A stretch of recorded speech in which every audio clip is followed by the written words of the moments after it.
Hello. Hello.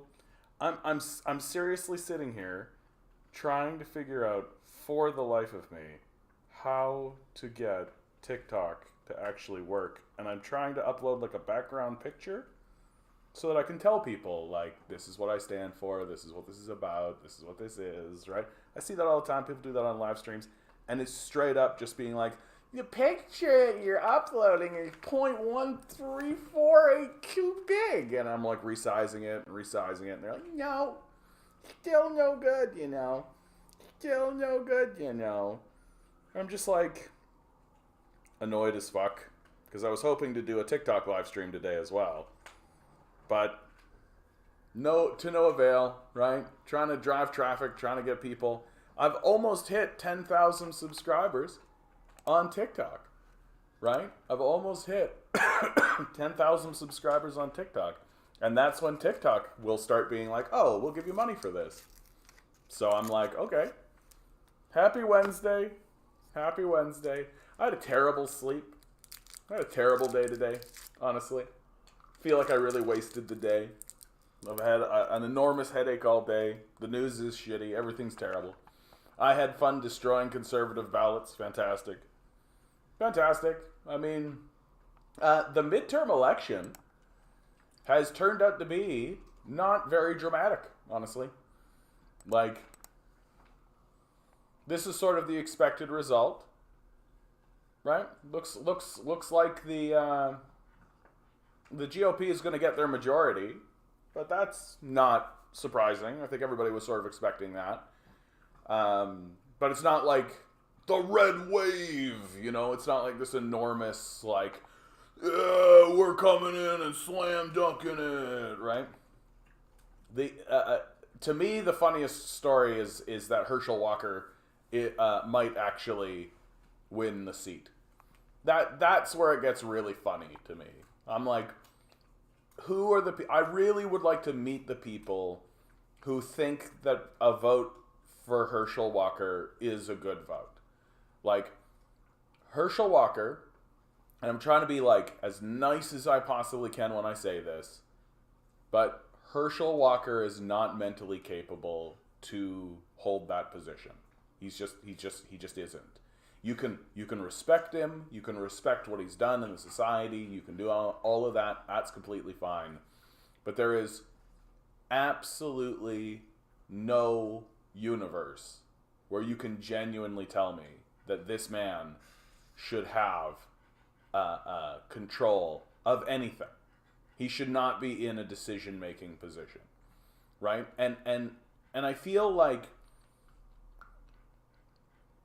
the existence of people in the democratic process like Herschel Walker and like Joe Biden, right? Like Donald Trump, frankly, like these demented old men who are clearly suffering from some kind of like mental illness or dementia or something where they're not capable, like they're not.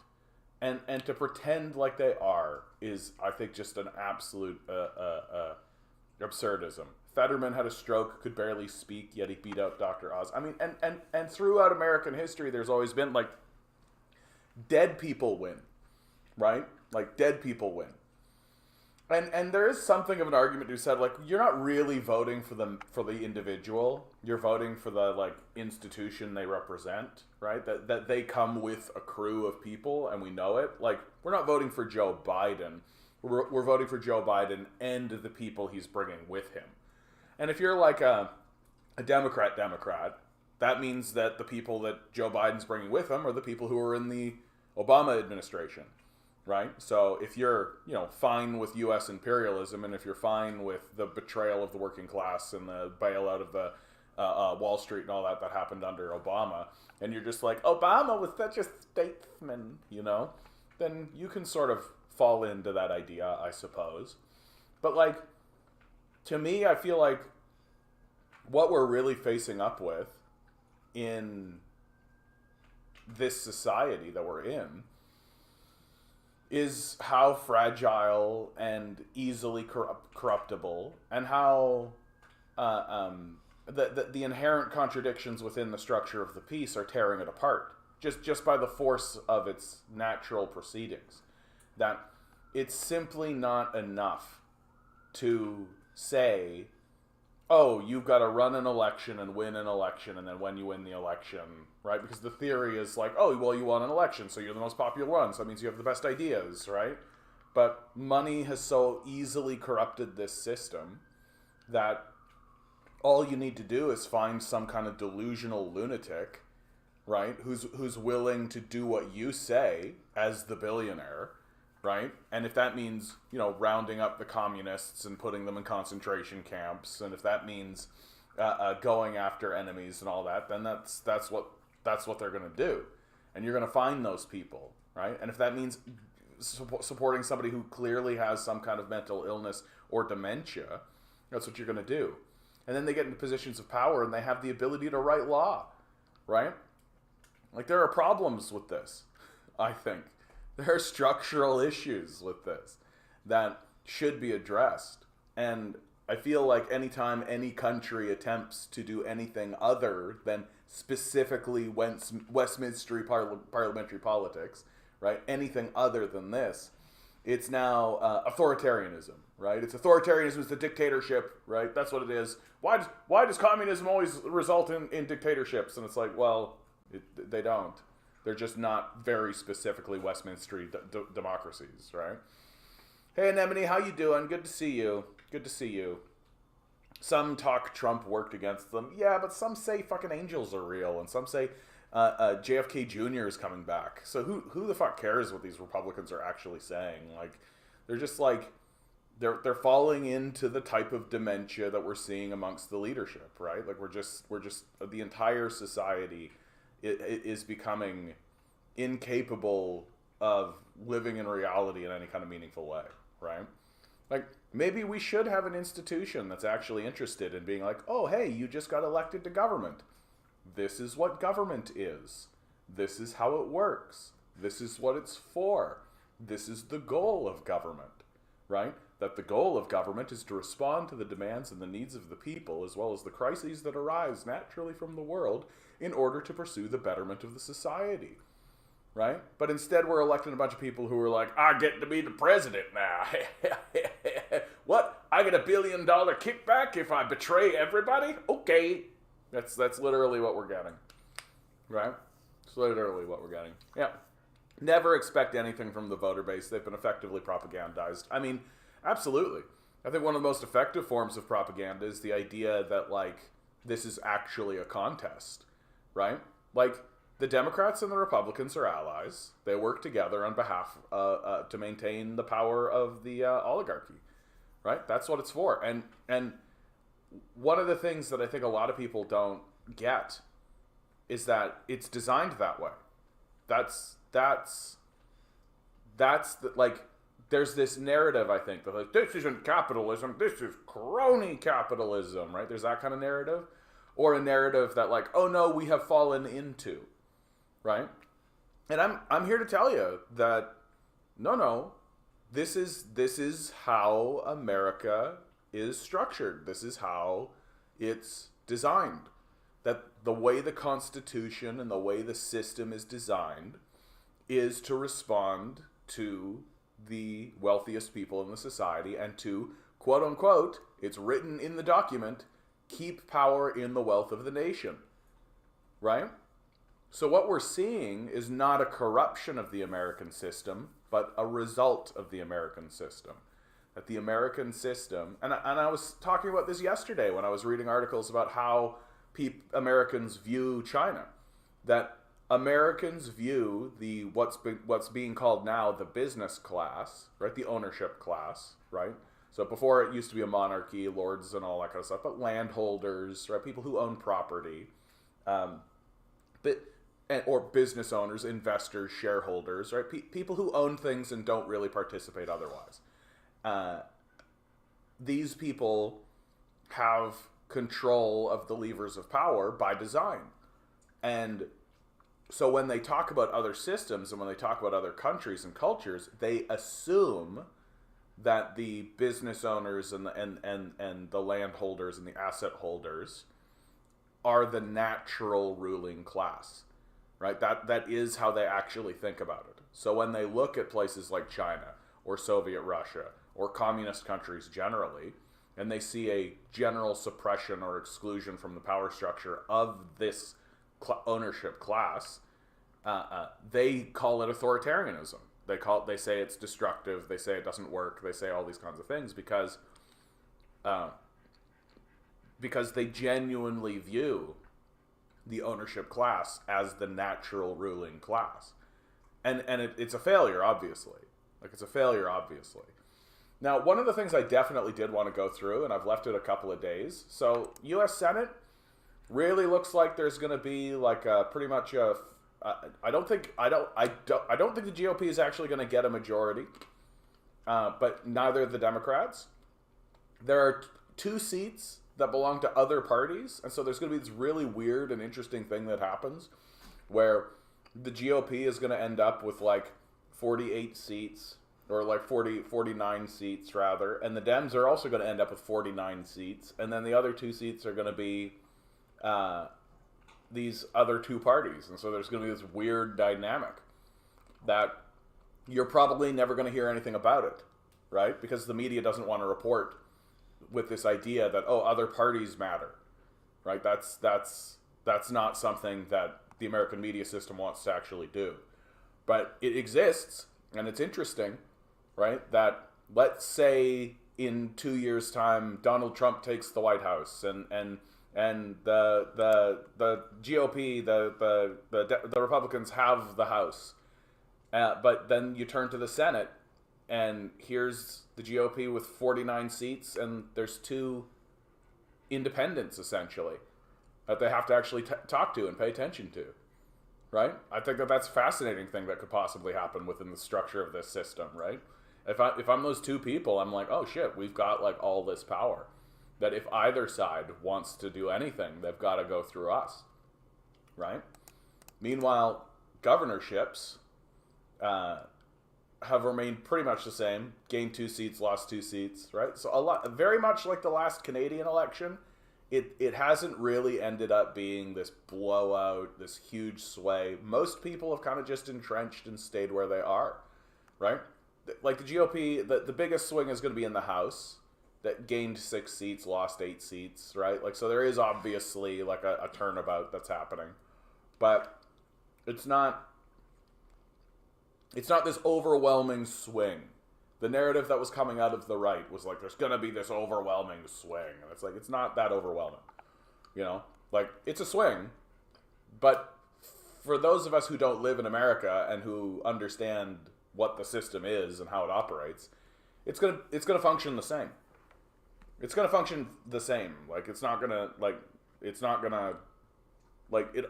even with the Democrats having the position of control that they had, they basically still got nothing done. So now we're gonna get 2 years of basically nothing getting done. And it's like, oh, so it's the same, right? So it's the same, right? Swirling Dervish. Don't know if I've ever seen you here, Swirling Dervish. Good to see you. Yep. They will not do anything for the people that will affect capital ever. Yeah, and that's by design. That's by the structure of it, right? That James Madison, Noam Chomsky talked about this a lot, and I really glommed onto it, which is that James Madison came up to the problem of democracy, right? And the problem of democracy is, cleanly stated, what stops the populace from redistributing the wealth. And this is a problem that Aristotle came up against. And Aristotle came up to the problem of democracy. And Aristotle's solution was create a robust welfare state. Create a robust system that protects the poor, protects the needy, gives them enough to be able to live a decent life. And then no one will care. Because, and I think that's true of humans, that I don't care that there's a guy with a Bugatti or any of that shit. Like, I don't care. Off you go to the races. See if you can find fulfillment in that. You won't, but see if you can. Right? Live that life, live that dream. The trouble is that that's happening at the expense of people being able to live a decent life. Right? And so Aristotle's solution was, well, let people live a decent life. And then those people will allow the wealthy to exist and allow large landholders and allow this kind of stuff because they won't care. Because most people just want to live kind of a normal, peaceful life, right? They don't want to live this sort of chaotic, ground-out kind of thing. So Aristotle's solution was egalitarian-minded, while still maintaining the idea that there should be a class strata above, right? James Madison came at it from a different way and said, oh, well, what we need to do is structure the systems, structure the electoral system itself, so that the only people who can actually engage meaningfully in the electoral system, i.e. run and campaign and be part of it, are the wealthy. So that the only people who can ever get into positions of power, can ever become Congress people, can ever become senators, can ever become the president, are wealthy landowners. So that, and he said that, yeah, the wealthy landowners will never vote away their wealth, so the system will protect them. And that was his solution. And the disaster of this, of course, is that I think that, like, James Madison was a slave owner, right? Like they all were. And so he was fine with this idea of, like, yeah, you just discard human life, right? We commit a genocide over here, right? Destroy these people over here. And this is a democracy, right? Yep. Our politicians are oligarchs. They have a vested interest in supporting other oligarchs. Well, and the people who created the system were oligarchs. Like, that's the thing. That's the thing I think that people don't want to accept about the nature of the American system and why it's not working out so well, right? Why when it's facing these crises and facing these it's turning out to not be very agile. It's turning out not to be very capable of responding. Yes, capitalism is bad. Anemone, what? Capitalism is bad? Hold on, wait a second. I thought that we were living in the greatest system ever. I thought this was the end of history. And that capitalism is the natural ruling system, right? There's no better system than capital, right? Come on, Anemone. Well, there's no way Pelosi lost her seat. What are you talking about? I'm not even going to look it up. The thing that I really want to talk about, because I do think there's actually something meaningful here to be said here, is that America has ballot measures. And one of the things that's being reported on that I think is very interesting is that the abortion issue is because the way the law worked, right, is that they didn't actually, like, declare abortions illegal. That's not what actually happened. What they did is they removed federal legislation about abortion, which has created a lot of chaos, right? And that's getting interpreted to everybody as abortion's illegal now. But what has actually happened is that the federal government has relinquished the right, and the Supreme Court has relinquished the right for the federal government to legislate on it, and has turned it into a states' right issue, right? And so, well, the states didn't just do nothing. Each individual state put abortion on the ballot this time around. And it became a ballot initiative in plenty of states. And a record number of proposals related to abortion are on the ballot this year. For the first time, voters will decide. And it looks like in every single state that actually managed to get abortion rights on the ballot, it passed through. It went through. So it's one of these state rights issues that it turns out that, well, so the Supreme Court said we're not going to do it. Well, the states are saying, yeah, we are. That if it's a state rights issue, well, most states are saying, like, yeah, we should legislate this.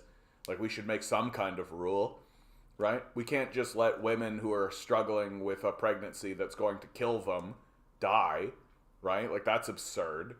Like, all of the absurdisms that are carried with this idea of not allowing women to have abortions. Yeah. But again, Anemone, I think the thing that I'm focusing on is, like, so look at what just happened, right?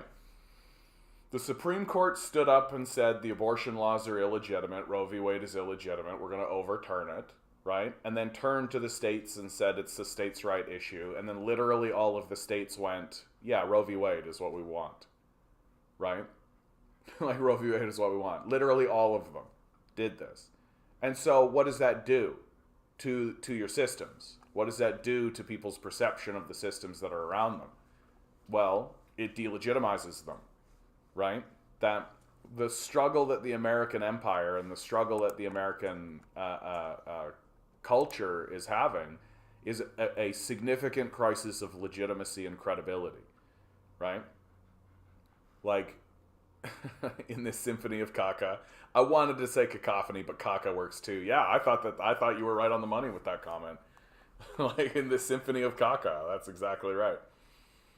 I actually think I prefer Symphony of Caca over Symphony of Cacophony. I think that Symphony of Caca gets it right on the money. The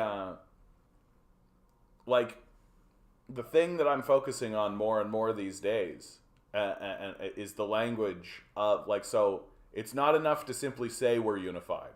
It's not enough to say that we're simply Americans or this kind of thing. Like, we need unifying projects. We need projects that unify us and keep us together and bind us together.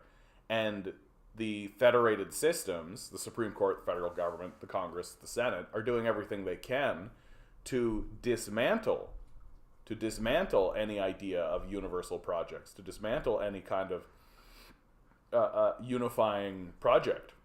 What is the unifying project of America right now? Right? Like, what is the unifying project of America right now? Well, it's war.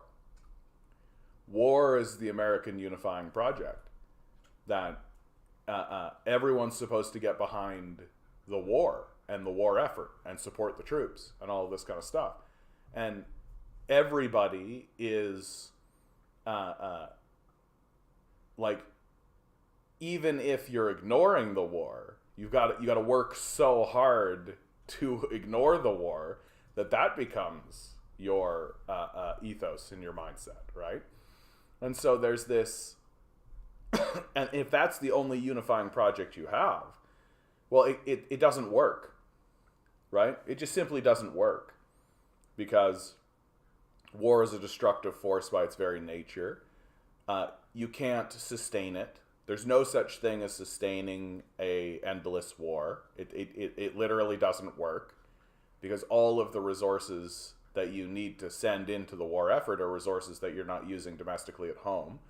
You end up gutting the very tax base and the very forces that you require, the very supply chains that you require in order to sustain this war effort. And eventually the whole thing collapses. And what happens? A whole bunch of warriors, a whole bunch of fighters come home, right?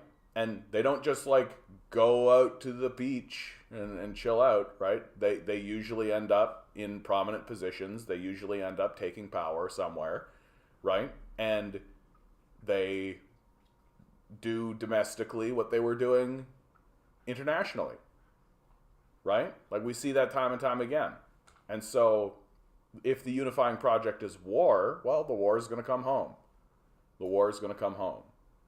And while the rest of the world is moving forward with unifying projects and unifying ideas that are not based in war, that are based on other things and other principles, America's just going to spend like 150 years dealing with this, right? And just falling further behind and falling further behind and falling further behind. Like, the Americans lack the ability to recognize that shipping their manufacturing base overseas is a national security issue, right? Like, they're really behind the 8 ball.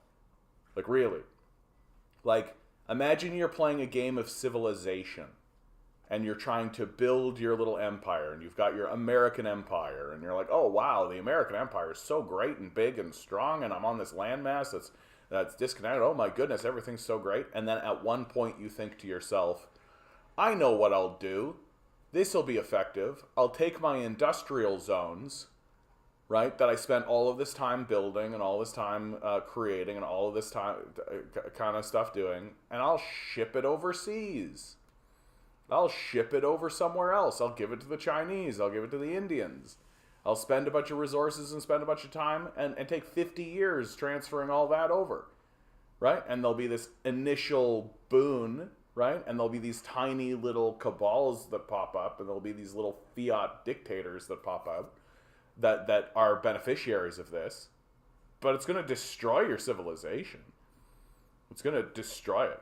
They're fixing that already. But even if they are, like, this is, John, like, even if the American empire goes, oh shit, that's right, this is a disaster. Like, even if they throw their hands up and go, oh fuck, right now, right? And start, or even 5 years ago, they throw their hands up and they go, oh fuck, oh, it's a total mistake to ship all our manufacturing over, so we gotta pull it all back. Oh my god, oh my god, oh my god. And they are doing it to a certain degree. You're right. It's gonna take them 40 years, right? It's gonna take them, like, it's not gonna happen tomorrow. Like, I'm not suddenly gonna be able to, like, walk into a factory job and get paid $40 an hour grinding crankshafts, right? Like, that's not gonna happen.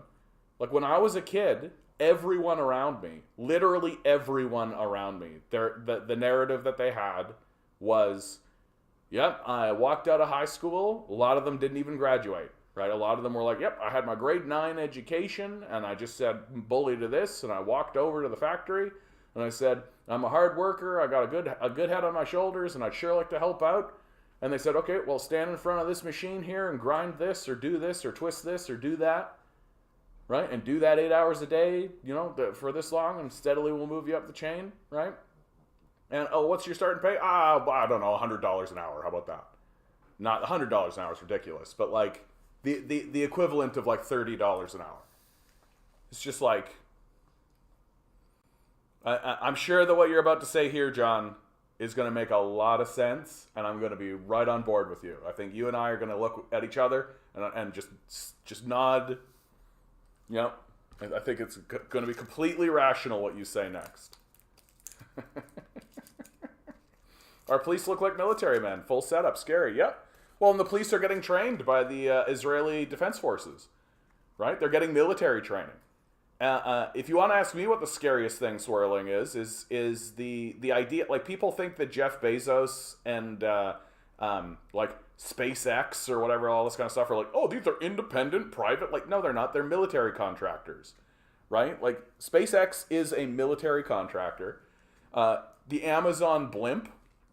So Amazon literally is like floating gigantic blimps full of drones into urban centers under the guise, with the excuse, it's like, look what we can do for home delivery. We can take a drone and drop a package at your house, right? And they do. They take a drone and they drop a package at your house, and everybody's going like, wow, we're going into the future of home delivery, as if that's what's actually happening, when what is obviously occurring, like, and I really think that, like, once you hear it one time, if you don't go, oh yeah, then I think you're kind of a dip.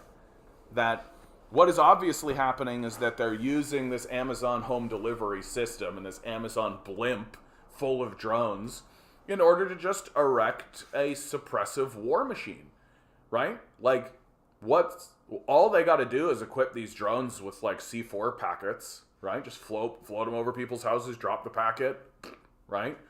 Easy. So right now we're experiencing, like, wow, Amazon home delivery, it's a military training exercise. Float a big giant blimp full of drones into an urban center, distribute the drones. Like, what is this but a military exercise, right? And the reason why the American populace is gullibly going along with watching all of this happen, just like, oh, is because they get to open little boxes and be like, oh, look, some earrings. Oh, wow, I found a butt plug. Like, this is literally where we're at with this shit. And SpaceX is the same shit. Elon Musk is just like, we're gonna go to Mars. What we're gonna do is go to Mars, and that's a serious thing. We're failing to terraform Earth, and in fact, the process of getting to Mars is actually destroying the Earth. But we're definitely going to go to Mars and successfully terraform a planet that has no atmosphere whatsoever, while simultaneously destroying the planet that we live on, right? So, like, why do we trust these guys with this when they're failing the assignment right in front of our eyes, right? They're, like, literally, it's like, I feel like somebody knocked on my door and was like, hey, can I cut your grass? And I'm like, oh, whose grass have you cut? I was like, oh, I just cut your neighbor's. And I turn over, and the lawn is on fire. There's just like dead bodies. Like there's a cat hanging in a tree. And I'm just like, you sure you cut that lawn? And he's like, yeah, I cut that lawn. I could cut yours too. And I'm like, maybe not. Maybe not. But that's not the point, right? SpaceX doesn't exist to get to Mars, right? That's just what the loser nerds say. SpaceX exists to erect a satellite system for military purposes. And we know that's true. They're using it in the Ukraine war, or the Donbass war. So the militarization of this entire system, it's happening right in front of your eyes, right? The little robot dogs. The robot dogs, in my view, are just like, if I see a single robot dog on the street, that's the end. To me, that's the end. If they deploy these things into the streets and use them, even if they're like, hey, we got a new mascot. His name's Rover McDuff, right? And it's like one of these little robot dogs, and they're like, make him do cute little things. I'm like, oh, it's over, right? And I consider that like a hard line. Like if it's one thing to have one of these little robot dogs in a factory moving shit around or something, but they've already put like guns on this shit. There's already videos of these fucking robot dogs with like cannons on them and shit. It's like, that's what they're doing. That's what they're doing. And if I see these on the street, then we're not a society anymore.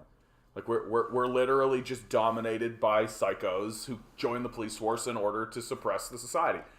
They're not interested in helping. There's a fucking robot dog. Like, what do you fucking think is happening? But you watch RoboCop and thought to yourself that was a goal, not a warning? Yeah. Here we go, John. Here we go. Solutions. Open borders. Use the new immigration for domestic manufacturing at even semi-reasonable wages. Give reasonable tax incentives for companies, and America could easily repair 25 years of outsourced manufacturing labor. We could even outperform some of the developing countries. I mean, that does seem to actually be a plan that Canada is doing. Canada's doing a massive influx of immigration right now. We're raising our immigration rates significantly. I think there's going to be a significant blowback to it, that the reactionary right isn't just going to be like, yeah, we should have a whole bunch of immigrants come in and take our jobs. Yeah, like there's a pretty long history, right? They took our jobs, right? That's a pretty long history of that in the West. So I feel like that the solution that you just stated is one that I think they are trying to do in Canada and Europe to certain degrees. But there is a reactionary right, and the reactionary right is very nationalistic in its thinking and is very anti-immigration in that way, unless they're white. Right? If they're white, like, bring in as many Ukrainians as you want, right? Whoa, those Syrians and Mexicans. Whoa. Infinite Ukrainians. How you doing, buddy? How you doing, Milo? Oh, you want to come in for some snuggles? Yeah, you cute little guy. Terminator dog. Yeah, it is a Terminator dog, right? Like, I just don't think that we should give them an inch on it. We should make it very clear that if there's a policeman walking the streets and beside him is a little robot dog, I'm like, oh, okay, these are Nazis. Like, that's my position. I think that it is the civil duty of every Canadian and American citizen to destroy these. Like, I feel like if you see one of these unattended or by themselves and you seek to destroy it, then you're a hero. You're doing the right thing. The police forces should not have access to these. They just should not exist. They should not be part of the toolkit. They are explicitly an expression of dominance. They're not there to maintain peace and order. They're not there to help out the citizenry. They're not there to pass out parking tickets, right? They're there to do violence against us, and they stand as a threat in that regard. That's what they're for. Like, and I just don't think we should bullshit ourselves about it. I think we should be very clear about it. Amazon Blue Origin. What is Amazon Blue Origin specifically? Amazon Blue Origin. Oh, it's the rocket, right? It's the penis rocket. Yeah, I love that we're all like clapping because Jeff Bezos did a thing that the American government and the Soviets did 50 years ago, 60 years ago. Like, oh wow, a single entrepreneur, and that's considered a success.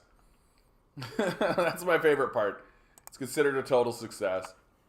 Like, everybody's like, wow, we should all jerk Jeff Bezos off because he did a thing that we'd already done 60 years ago, but worse and more expensively. Like, oh, isn't it great that, like, a private feudal king is getting access to rocket technology to be able to get into space? Isn't that super cool? That's super cool. That as we collapse down into feudalism, we're definitely going to be totally safe and everything's going to be great, right?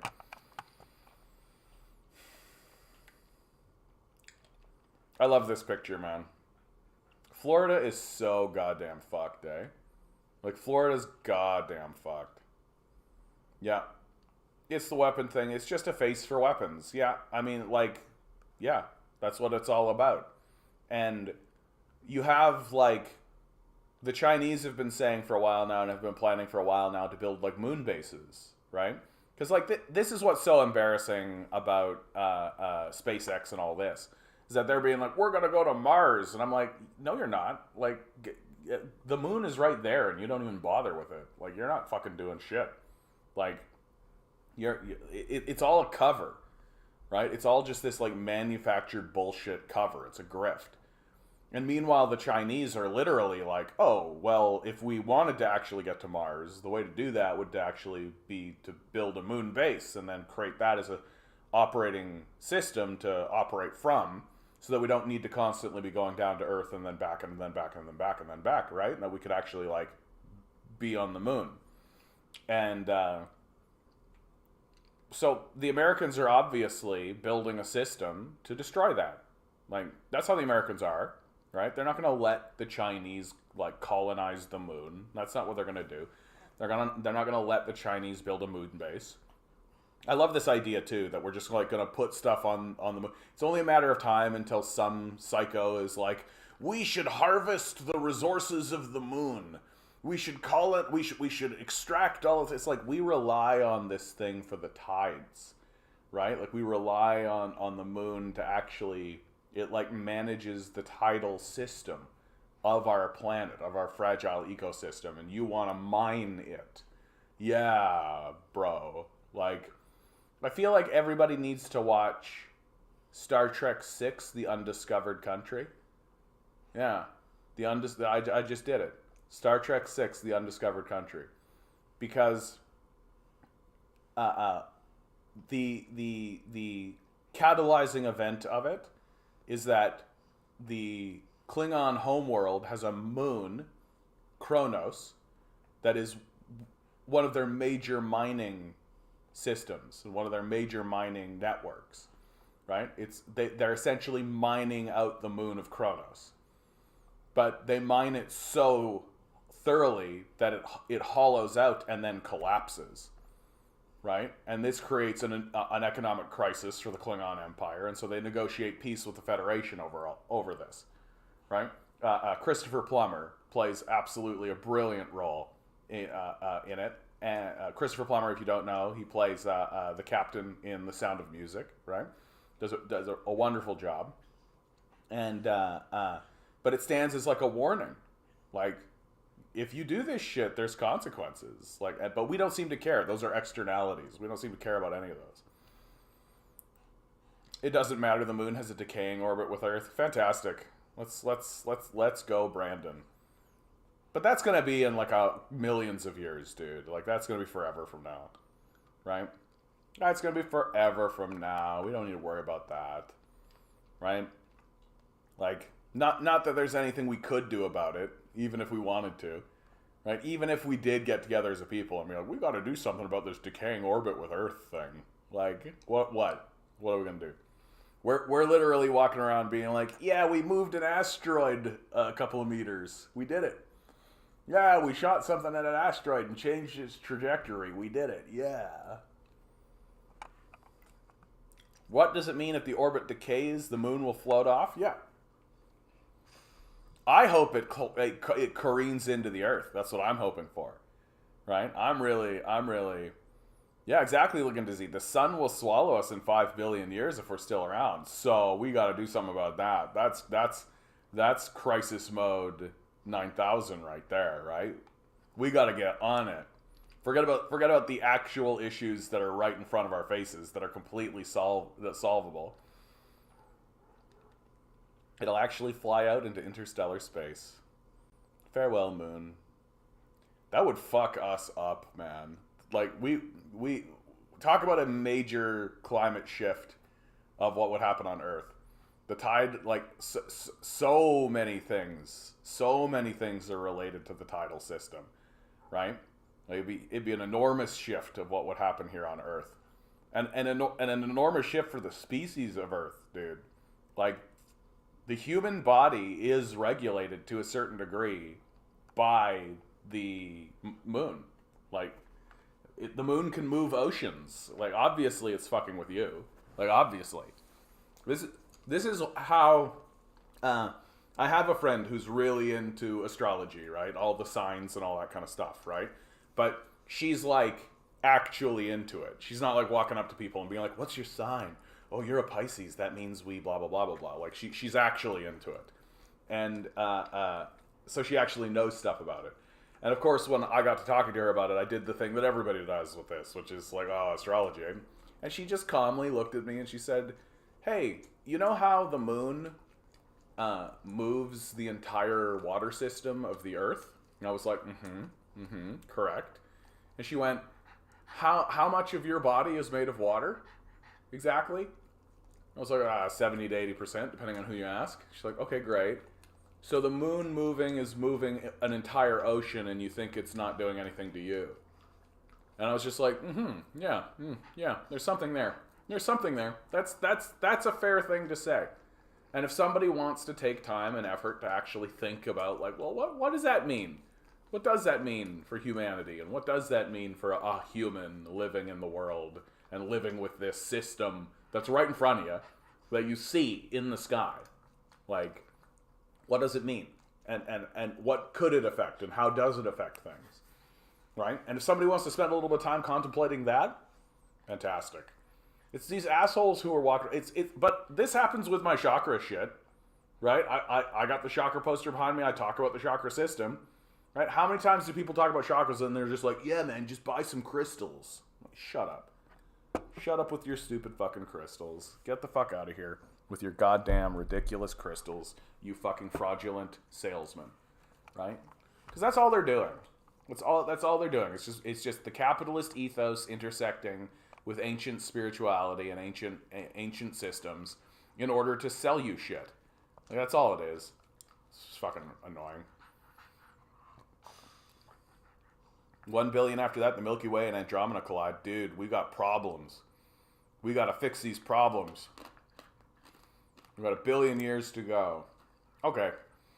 Well, that was all very fun. I was reporting yesterday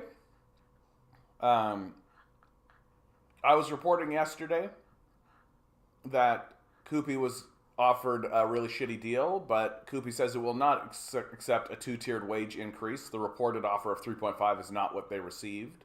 So just to clarify, right, that they are in negotiations. Things are happening. Oh yeah, this is a great piece of news. Breaking. This is from Fox 13 Memphis. Breaking. Slavery has officially been banned as punishment in Tennessee. We did it. Today, on November 11th, 2022, you decide. Slavery banned. USA.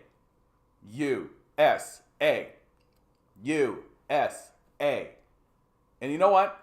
I gotta tell you, my expectations of America are so fundamentally small, or so low, and are so at the bottom of the scale at this stage in the game, that I'm gonna count this as a win. It's not sad or pathetic. It's not weird or strange. It's not odd that here we are in 2022 still banning slavery. right? Not strange, not a deep indictment of the American ethos and the American mindset. No, no. This is a win, and we should treat it as such. That the state of Tennessee has finally banned slavery. We did it. We did it, you guys. We did it. Man, we're never going to do anything about climate change, eh? Like, we're never actually going to do anything about it. Like, we're not actually going to deal with it. Like, we're seriously still being like, what do we think about slavery? You know? I know the federal government said that slavery was wrong, but we could still do slavery under some conditions, can't we? Can't we do some slavery sometimes? We should still be able to do slavery, right? That's a pretty good... And so finally now... Okay, fine. Okay, no slavery.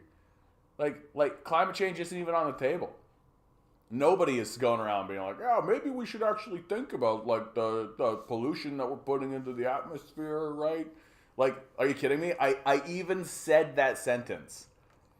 I said that sentence. Like, maybe we should think about the pollution that we're putting into the atmosphere. And I was just like, no, there's two words in that sentence that I just don't think would come out of that guy's mouth. Pollution and atmosphere. I just don't think those guys would actually say that shit out loud. You know? So we're cool with me throwing these car batteries in the ocean. Yeah, dude. Whatever. The ocean isn't just a garbage bin, right? Like, that's all. It's just dead space, right? Anything you throw into the ocean just disappears. It's completely fine, right? Don't even worry about it. Yeah, MAGA Trumper. What climate change? Not even MAGA Trumper, dude. Like, not even MAGA Trumper. That's the position of most of the GOP. That the position of the GOP is either climate change doesn't exist in the first place, or if the few of them that say climate change does exist, they say, but we shouldn't do anything about it. So it's like, okay, it's the same, right? It's just the same dumb shit. Yep, for-profit prisons. I do wonder if this affects the for-profit prison system, right? I wonder if that's the case, because like the for-profit prison system has become like the backbone of so many American economic systems, right? Like they rely on it, and I don't think they're going to so easily allow the for-profit prison slavery system to be done away with. That this probably very specifically refers to chattel slavery specifically. That a person can't be sold into slavery, right? You can still rent yourself into slavery, and if you're in prison because of the way the 13th Amendment is written, you know, that's a whole other thing. But slavery, so the specific purchasing and owning of a person has now been banned, is my assumption. Good for you, Tennessee. You did it. You did it. Yep. Education workers will not accept the reported improved offer from Doug Ford. I suspect we're going to see the Coopy go back on strike. That's what I expect to see. Right? And what we have been clear, a deal will be made, which is a substantial flat rate increase. Yeah, that's what they're looking for. That Doug Ford literally moved the number up from 2.5 to 3.5, right? Yeah. Embarrassed to live in the U.S. I feel bad and shitty. Swirling, I'm here to tell you right now, okay? That my role in all of this, one of the very major roles that I feel like I play, is to help you not feel so bad and shitty, okay? Don't feel so bad and shitty. Like, do your best. Acknowledge what's happening, right? It's real. And the things that are going to happen are real. But you still need to live your goddamn life. You still need to find a way to exist in the world in a way that has confidence, strength, humor, right? Safety, you still need to put these things into your life and think about these things for yourself and for the people around you, right? That you still need to ask yourself, am I safe? Am I having any fun? Do I feel good about myself? Do I feel good about others? Right? Am I telling the truth? Am I telling the truth? Am I being creative and trying to help the world around me? Do I have an accurate picture of who I am in the world around me? These are very important questions that I think it's easy to fall into hopelessness and despair.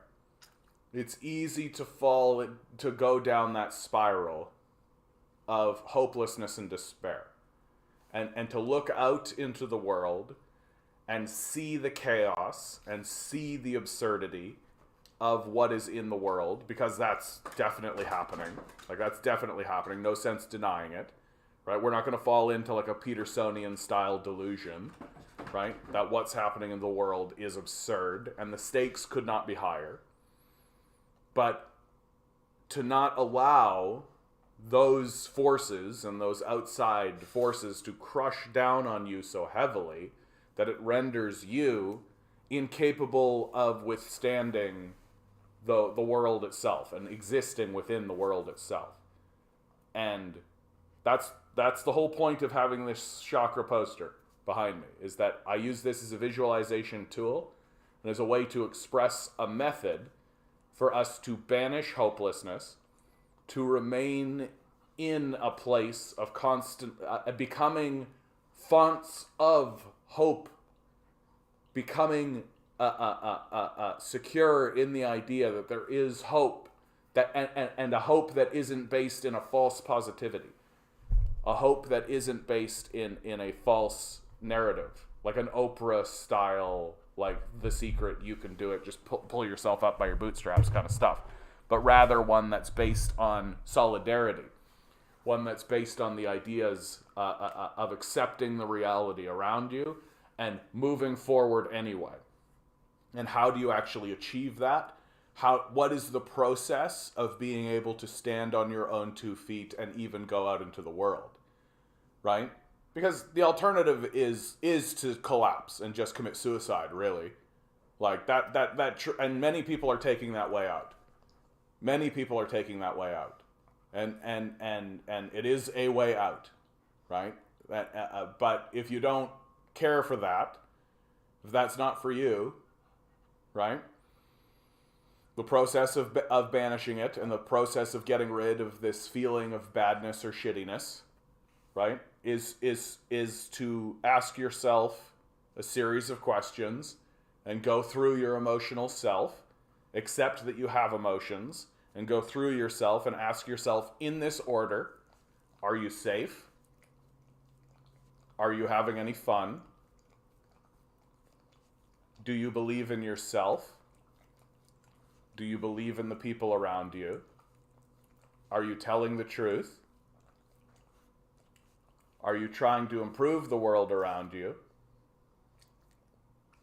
And do you have an accurate picture of who you are and how everyone else around you sees you? And there's a reason why it's in that order, but I won't belabor that because the people who are in the chat have heard me talk about this a lot. And it happens every time I start talking this way and the chat dies, right? I don't mind that, though, because I think it's important. I think it's very important for us to confront this and be very serious with it. Like, I'm not a debate bro, right? I'm not here to be like, bro, this guy's wrong and I'm going to dunk on this person. Like, I'm here to acknowledge that we are heading into a period of collapse. There's no reason to pretend like we're not. That the people at the very top of the system are telling us that it's collapsing, right? Like, we're being told by people like Justin Trudeau, Chrystia Freeland, the Bank of Canada, the Federal Reserve, Congress people, senators, hedge fund managers, like everyone in the system is telling us that we're heading into a period of what they call recession. But I think that is a false positivity. I think that we're heading into a depression, likely a collapse. And there's no reason for us to pretend like anything else is happening. And there's no reason for us to get caught in the system of grief. Because that's what can happen. That people can just become... they can fall into a torpor. They can fall into a stasis. They can get caught into a fight or flight method. Or mindset, rather. Where they're calcified. They can't move. They can't do anything. Right? They just lay in their bed and stare at the ceiling. And I'm as guilty as this as anybody else. But what we're experiencing is a collective grief. That's what we're experiencing, is a collective grief. That we are grieving the death of the potential of what we could have been. We know that we could have been greater than this. We know that we could have been. But we're not. And we're not going to be. And that's putting us into a state of grief. And we should move through these stages of grief faster than we are. Because I think the first thing for everybody to do is to acknowledge that what we are doing is grieving. That's what we are doing. We're grieving. Right? And so the stages of grieving, right? Denial. We're seeing a lot of denialism, right? Like the far right grifters that exist in the society are champions of denialism, right? And then it's bargaining, anger. There's one I'm missing.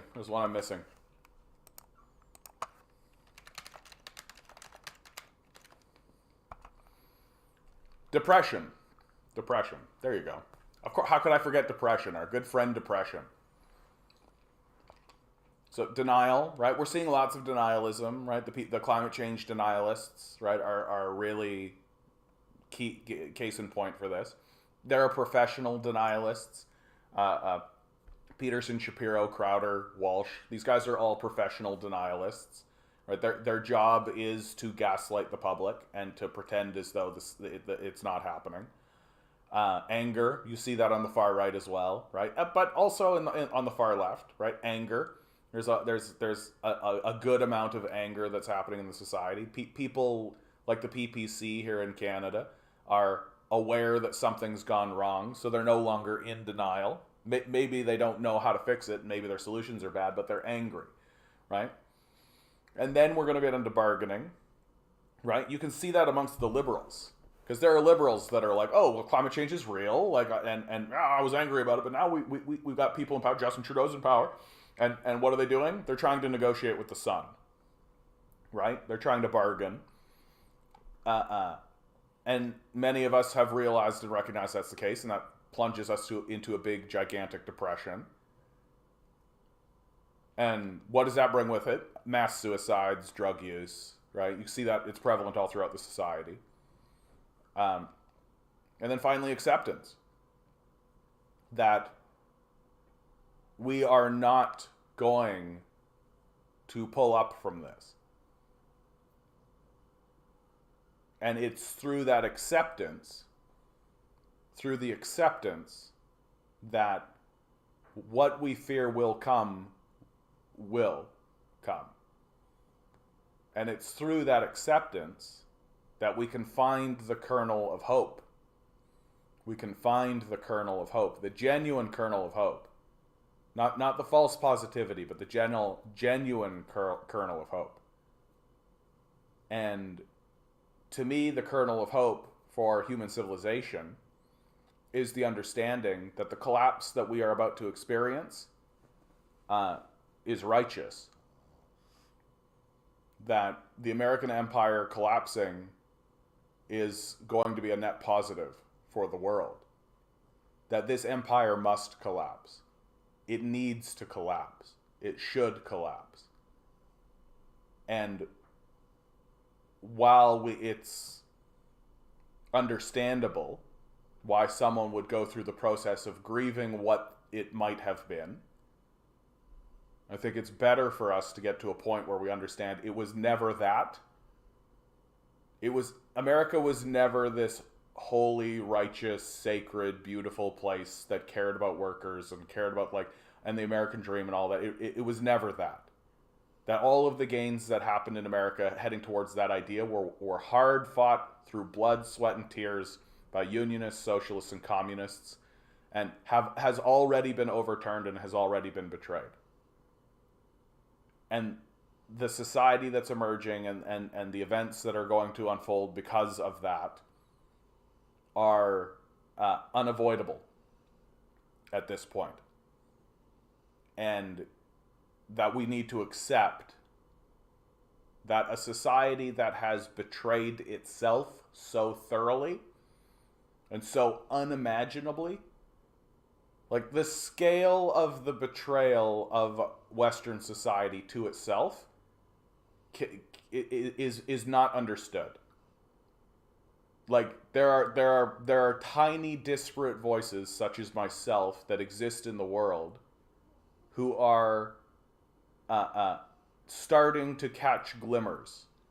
People like George Carlin were catching glimmers of the overwhelming betrayal that American society has perpetrated against itself, and that the collapse that's coming is for the best.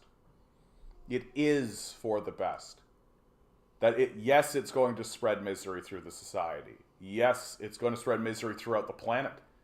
Yes, there's going to be war. Yes, there's going to be famine. Yes, all of these things are going to happen. All of those things are going to happen. And they're going to happen because they must. Because very much like watching a baby fall over, cry, and then stand up again, we're doing that very same thing, but on a civilization level. On a level of that is enormous in its scale and incomprehensible to the individual, which is why the system of individual thought, the individualist thinking, is a failure from the outset. Because it trains you to be dumb and to not understand larger systems and larger ideas, and to see the world as a larger system, as something that's interconnected, and as something that has that kind of connection. And so the hope for us is to continuously pass the baton. Don't allow the psychopaths to be the exclusive holders of narrative. Don't allow them to craft the narrative of what happened. Because when they craft the narrative, they will do things like Jesus Christ came back and bestowed upon me, the President of the United States, the right to blow up California, right? Like these are the narratives that will come out of the ruling class. And so our job in this is to be like, nope, this is what was going on, this is what was happening, and pass that knowledge down the chain like a giant daisy chain, to resurrect these ideas, to resurrect these thoughts, to continuously be pulling back into the collective narrative the very simple ideas that we should care about one another, we should create unifying projects, we should attempt to create a civilization, we should attempt to care about one another, primarily and first and foremost. If you want to put it in economic terms, we should think about people as the economy instead of money as the economy.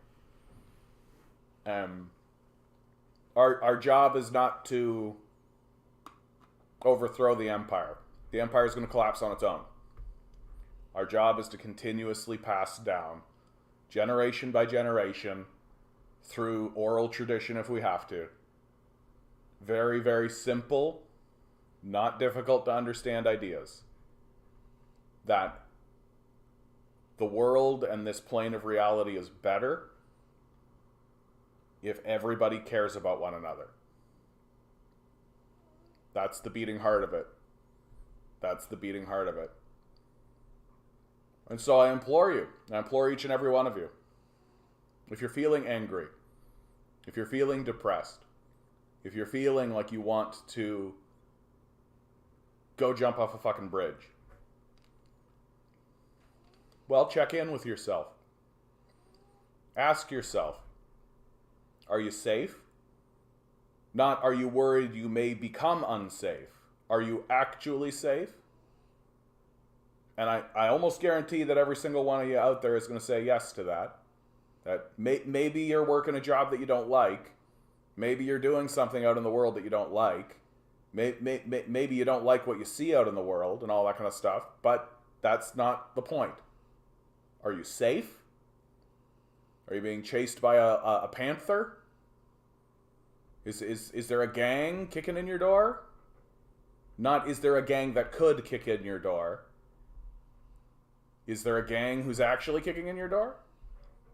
So banish these worries and concerns of what may be from your consciousness and live in what is actually the truth. You're safe. Right? You're safe.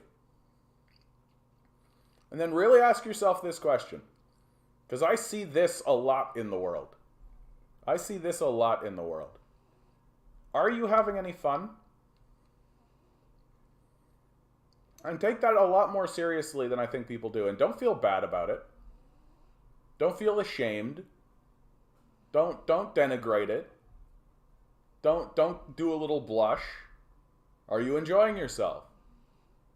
We have this like culture of self-flagellation right now that venerates and worships suffering. That you got a grind set, right? You got to work hard. You got to sacrifice everything to ascend the hierarchy, right? Well, fuck all that. Are you having any fun? Are you laughing? Are you having good orgasms? Like, your body cares more about that than it cares about ascending some sort of hierarchy that may or may not exist. And if you're not, you should. You should. However you can. However you can. The wife and I laugh at least once a day. Yep, there you go. That's the thing to do. Because if you're not laughing, you're not living. And that's the truth. So are you safe? Yes. Are you having any fun? If the answer is no, then make the decision right now that you're going to go to a comedy show. You're going to go to a music night. You're going to go to something. Some kind of artistic venture. Something that isn't grind set into capitalism. Something that is superfluous. Something that's meaningless. Something that is airy and light and full of fairy farts. And if that's going to a club and trying to pick up chicks, if that's I don't give a fuck. If that's getting a prostitute, I don't give a fuck. What you got to do is what you got to do. And there's no judgment. And you should. You do what you got to do.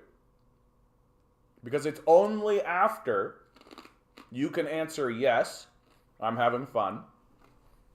Yes, I'm enjoying myself. That you can genuinely say yes to the very next question, which is, I'm confident in myself. Am I confident in myself? Well, if you're not having any fun, you're not going to be confident in yourself. For sure. It's just the truth. Like, if you don't enjoy what you do, or if you're not enjoying yourself at all, then you can't be confident in yourself. Period. And if you're not confident in yourself, then you're just reacting to what's going on in the world around you and doing what you're told. And we see where that's getting us. And if you can't say yes to, do I feel good about myself or do I feel confident in myself, then you're certainly not going to say yes in, do I care about other people? Because if you don't care about yourself, you don't care about other people. That the feelings and the emotions that you have towards yourself and the opinions you have towards yourself are the opinions and emotions that you have for other people. As a definition, as a guarantee. And so if you're not safe, you're not going to have any fun, you're not going to care about yourself, you're not going to care about other people. And then whatever comes out of your mouth is just going to be garbage. Right? You're just going to constantly be saying a bunch of garbage trash all the time. And if you're constantly saying a bunch of garbage, then your entire existence is going to be caught up, and your entire mindset and your entire ethos is going to be caught up in dealing with the trash that you're putting into the world. And you can't help yourself. And if that's what you're doing, then you're certainly not going to even give a shit about how other people view you and how you are in the world and how you're perceived. You're never going to reach a meta sense of yourself.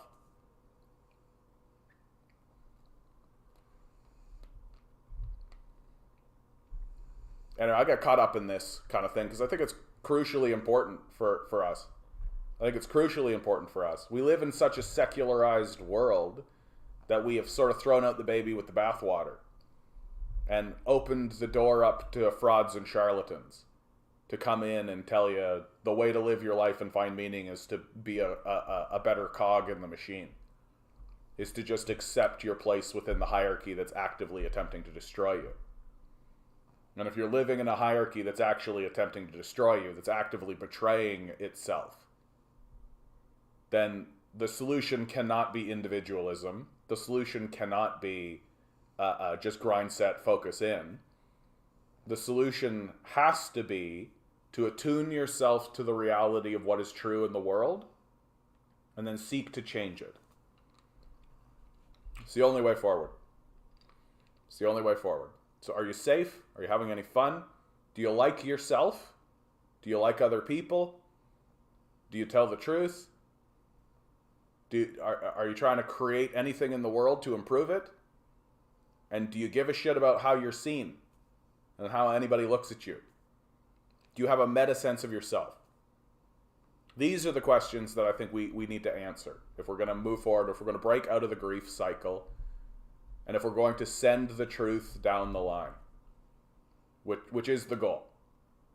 Well, I mean, the goal is to surround the halls of power ultimately, but that's likely not going to happen until the boomers are dead.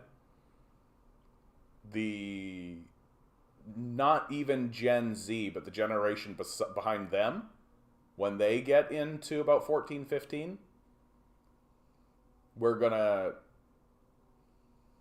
because the system will have collected itself under such a small group of psychopaths and narcissists that the system won't be able to withstand itself. Like, I'm already seeing it right now. There's this 19-year-old kid I work with, and he's literally just like, there's nothing here for me. Like, his literal goal and ambition at this point is to just get a stable job. Right? That's it. It's his whole thing. He's like, I'm not going to be able to be an entrepreneur. I'm not going to be able to get any of that kind of stuff going on. Like, going to school seems like a trap, because there's all this debt associated with it, and there's no guarantee of a job afterwards. And the jobs that are afterwards are all subserviating yourself to a system of capital that's betraying ourselves. So he's literally just like, yeah, I just want to get a job that's going to pay my rent. And it's embarrassing that we have a society that doesn't provide that for our youth. Like, the boomer generation literally could walk out of high school, like grade 9, grade 10, no high school degree, and get a factory job that bought a house, a car, supported a spouse, right? Well, where's all that? Why is all that gone? Well, we know why. Like, we know why. Because the society betrayed ourselves. That we betrayed ourselves. And we're going to face the consequences of that. There's no sense denying it. We're going to face the consequences of that. And the more wide-eyed and aware and capable and you are, the more agile you're going to be. And the more you're going to make decisions that are going to not only help you, but help the people around you. That the decisions we should be making now are, how do we build local institutions? How do we build local systems? Because the systems that we have are in decay. Right? The clearest example of this is the Supreme Court of America and the federal system. It's in decay. And so all of the systems are beginning to, all of the expectations and all the pressure is going down into each individual state. And so there's only going to be a matter of time until individual states start asking itself, why are we paying taxes to these dead, calcified systems that don't respond to us and are in fact causing us nothing but problems? And this brings on the balkanization of the United States.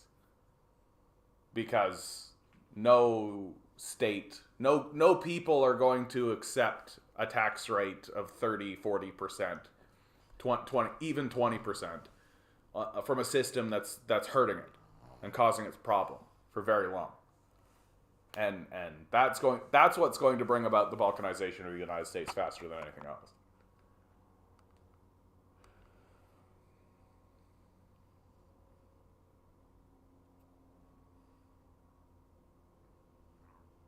It's a very strange time to be alive. It's a very strange time to be alive. That not that long ago, hey Mark, how you doing, bud? Not that long ago, we were a people that were at least claiming to care about building a society, building a civilization, building, like, we were literally walking around being like, USA, USA, we're the greatest country in the world. Right? We're the greatest country in the world. But we don't seem to understand how to actually build a country, how to actually build a nation. And there are some pretty significant lessons that are going to come down the pipe pretty fast. Faster than we think. And I think one of the major lessons, I've said it several times already today, but to me, if there's anything that I could pass on to the next generation and have it stick, and have the next generation of kids be like, okay, yes, this is exactly the thing. We've got to accept this. And anybody who makes a claim to the counter is a fraud. Is that we have to build unifying projects. We have to build material, real, unifying projects. And a society that is not actually actively in the process of building unifying projects is a society that is betraying itself. And anybody who stands up and says otherwise should be regarded as the deepest of the frauds that exist in the society. People like Thatcher, who stood up and said there is no such thing as society. Like, she's a fraud, an obvious grifter, who began the process of dismantling the unifying projects that existed throughout the West. There are consequences to this. That I would rather be living in a society that was attempting to fight back against the forces of entropy, climate change, these sorts of things, and failing, than doing what we're doing now, which is acknowledging the existence of the crises while doing everything we can to maintain the systems that are responsible for generating those crises. There's a very, like, snake oil salesman kind of thing going on in our culture right now, where, and people fall for it. I have fallen for it, right? that when someone like Justin Trudeau got elected and acknowledged climate change is real, well, and here he is, he's got a majority government. Justin Trudeau, with his majority government acknowledging that climate change is real, saying out loud in front of the public, we have to do something serious about it. And I thought to myself, here we go. Now we've actually got a serious politician who's going to do something serious, who's acknowledging that there's a problem, right? What's he do? Turns around, buys a pipeline. Gives more money to the fossil fuel industry than his predecessor did. Right? Remember what we were all saying about Harper? How Harper's bought by the fossil fuel industry. Oh, he just works with the fossil fuel guys. We got to get him out. Climate change is serious. We got to do something about that. Well, Trudeau's been worse. Far worse. Far, far worse. Right? Like Harper's entire ethos in regards to the fossil fuel industry was, yeah, sure, you can be in control of that, but I'm not going to bail you out. Right? This is rugged capitalism. This is free market capitalism, baby. This is free market capitalism, baby. Right? We're gonna if you can't make it work, then you fail. That's the entire system. You told us that you could run this better, so run it better. And that's what Harper was doing. Which is why the fossil fuel industry bailed on him and pivoted over to the Trudeau Liberals, because the Trudeau Liberals are buying pipelines and subsidizing them even more. So the system's betrayed itself and has lost its credibility. And there's no reason for us to accept the sincerity or the credibility or the status of those within a fraudulent system that's betrayed itself. Like, you wouldn't follow the laws that were passed by Prince John. You would acknowledge that because those are no longer laws, they're threats. And that's the world that we live in. That we don't live in a system of law. We live in a system of threats.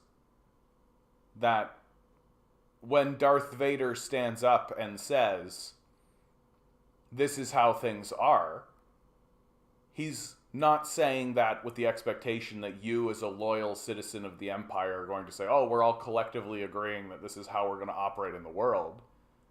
He's saying this is how things are, or else. And you're under no obligation to follow those threats as if they were laws. You only need to acknowledge that they are threats. And go about your life. Doing what you feel is right. And I think it is going to come to that. I feel like it is going to come to that.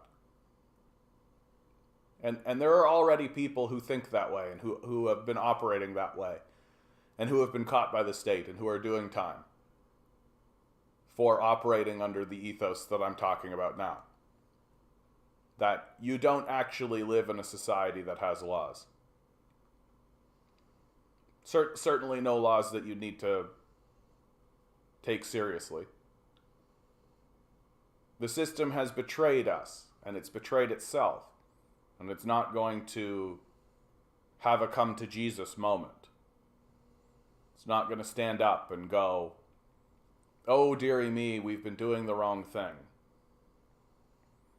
And the only reason it would ever even attempt to do that is as a grift, which it's done several times to us already.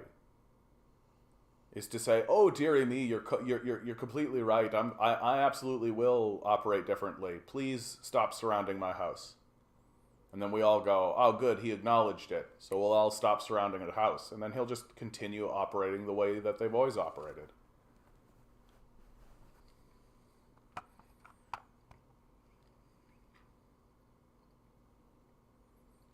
That our goal is to build new systems. To take power where we can, but that's going to be locally. We're not going to get the Prime Minister of Canada anytime soon. We're not going to get the Premier of a province anytime soon. Right? Like, we need to bring this down to, like, townships, to wards, small scale levels. Small scale levels. Building like gardening communities, right? Mutual aid, what's being called mutual aid communities. Just networks of people who understand that we have to actually help one another. That it's past time for us to admit that the systems of government that exist in our society were erected by monarchs in order to maintain their power, and erected by oligarchs in order to maintain their power. And that's exactly what they're doing.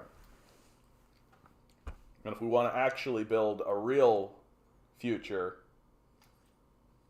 for the next generation, which is the point, then we're not going to do it by operating under those laws. It's just not going to work that way.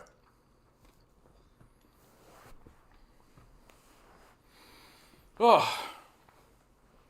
I feel like I'm getting I feel very dour all of a sudden. I feel very dour. Contemplative, perhaps, is the word to use. I don't know. Sometimes I feel like these things have to be said. Eric, how you doing, bud?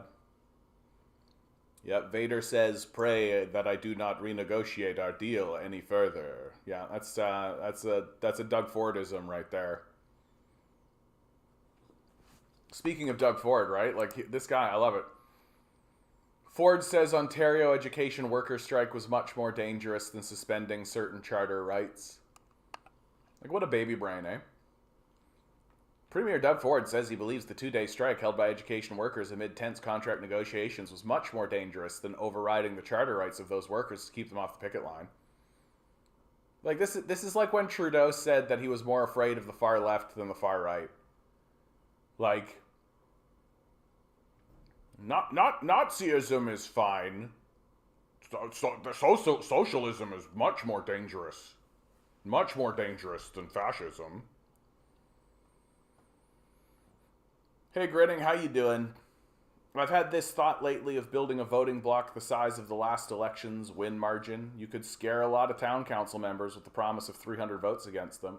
Can I be really honest? Like, I actually think that what would be very strong for a lot of what's going on in the world today is, and COVID kind of blew this idea up, but I feel like reinvesting into this idea is a good one, that there are town council meetings, like there are city council meetings, like that here in the city of Toronto, there's what's called the executive council meeting, and you can go down to it and stand at the podium. There's like literally, it's like an open mic night. That's literally how it's structured. They shut it down over COVID, right? Because we had a nice little fascist period there. But they're steadily bringing this stuff back because there's lots of people being like, well, hey, if COVID's over, then... And so if you went down there with 10 people,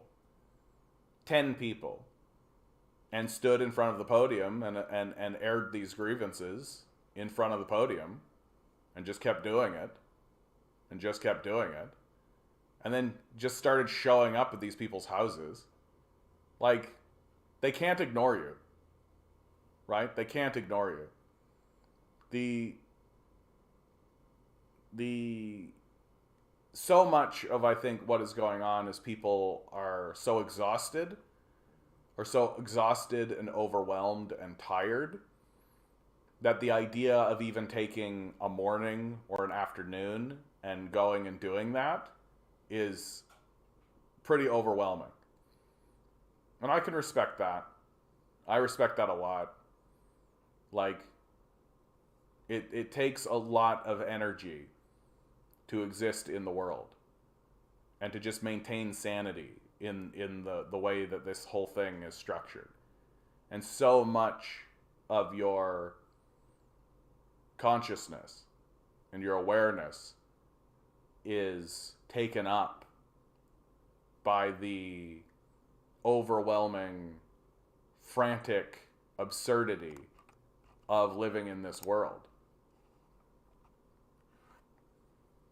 That we don't actually have the time or the energy or the patience the capability to pause and actually think about anything, let alone go somewhere and confront people.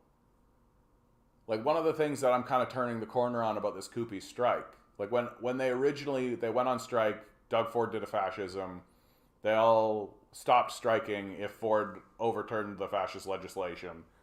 And I was kind of like grumpy about it. But then I really started thinking about it from just the basic human level. Like, really the basic human level of going through the extreme fight that would be maintaining a strike in the face of this overwhelming legislation, in the face of all of this, right? Like, that, even though I think technically I am still correct, that technicality does not overwhelm the basic humanity and the basic energy of the people. That to ask people to do like a long prolonged strike in the face of a non-withstanding clause, in the face of a forced contract and all of that, it's asking an awful lot. It's asking an awful lot.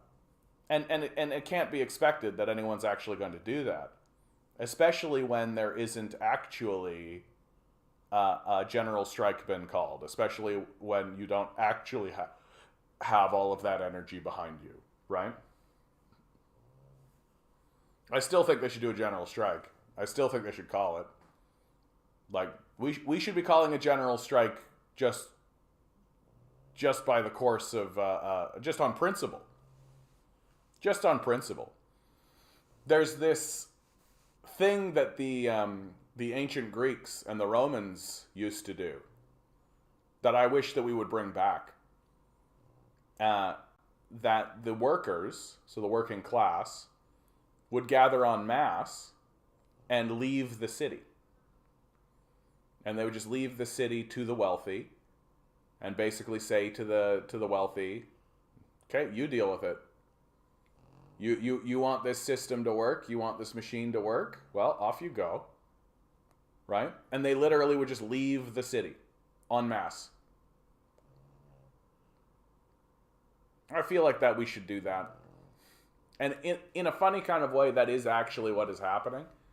That the reason why the oligarchy is so like, oh, we got to get immigrants in, oh my goodness, is because people are fleeing the cities. It's very expensive to live in the city now. It's very, very expensive to live in the city. Like, if I were to go through let's say I got rent-evicted, right? Here's a narrative that's completely believable. 2 buildings down from me, the entire building got evicted, and they gutted the whole thing and they're renovating it. So, you can be rent-evicted. So if I were to get rent-evicted, my rent would effectively double. So I couldn't stay here. I couldn't stay in the city. I wouldn't be able to survive here. I'd have to leave and go somewhere else at the age of 40. It's different when you're in your 20s and even in your 30s to a degree. But once you start hitting 40, those are big moves. Those are big, big, difficult moves. And if I was a Gen Z kid trying to get out into the world, trying to get out of my parents' house, trying to get a job and get an apartment and do the whole thing, probably going to leave the city. Right? So the cities are hollowing out. They're steadily hollowing out. And not that there's like anything going on in these cities anymore. Right? COVID basically laid waste to everything. Every neighborhood is turning into kind of a gentrified version of itself. Right? Like, you walk into a neighborhood and it's basically the same as any other neighborhood. The color and character is steadily being drained out of it. That the little pockets that exist are stalwarts, are standing strong. Chinatown is a big one, right? Chinatown has maintained its character. But like here down in the beaches, like the commercial district is gentrifying in a massive way. All of the like funky little shops, all of the cool places, all of the neat little establishments have all folded up. The ones that didn't have essentially shifted over to being just another like goods store, the same as any other you've ever seen. And all of the fun places that exist are being replaced by literal A&Ws and just shitty corporate bullshit, right? And so everything's just becoming the same to the point where you're like, well, why am I spending this much rent? But now we're facing a really, really interesting phenomenon where so much of the property is being bought up by a billionaire class who doesn't give a fuck and doesn't actually play by the like ideas and rules of economics that we think exist, because they don't need to. Like if you've got $10 billion, you don't care. Like you don't care about any of this dumb shit.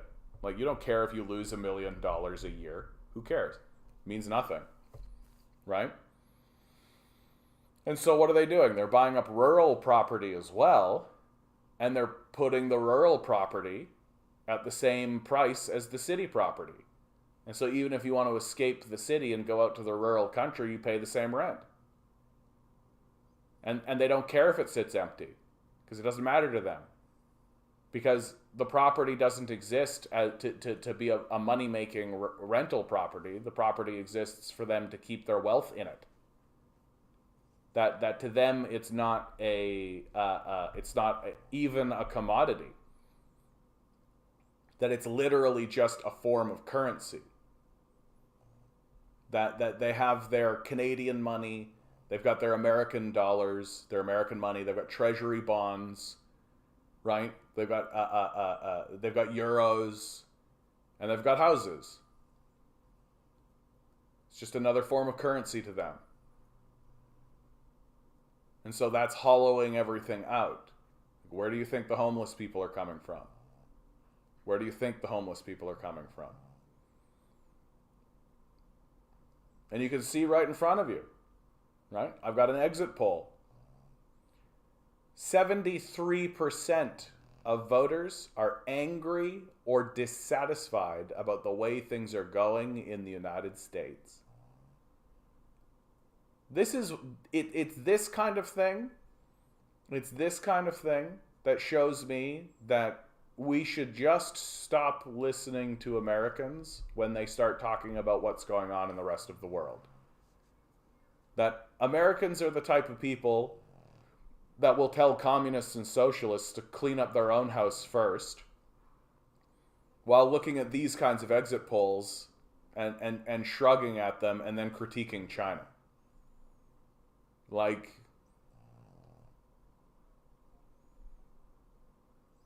the system is failing, and it's not going to recover. What have you guys even been saying? I feel like I've ignored a whole bunch of stuff here. John Smith says, I talked to my company's financial advisor for a wealth management company. I asked some of these questions, and he said all that's happening is they're raising rates and putting the economy in a small slump to combat inflation and prices. And right now is the best time to buy in because financial assets are cheaper for long-term investment. Yeah, but all of that is under the idea that they know what the fuck they're doing. And they don't. Like, they don't. Like, I don't know what we need to continuously see before we recognize that these guys don't know what they're doing.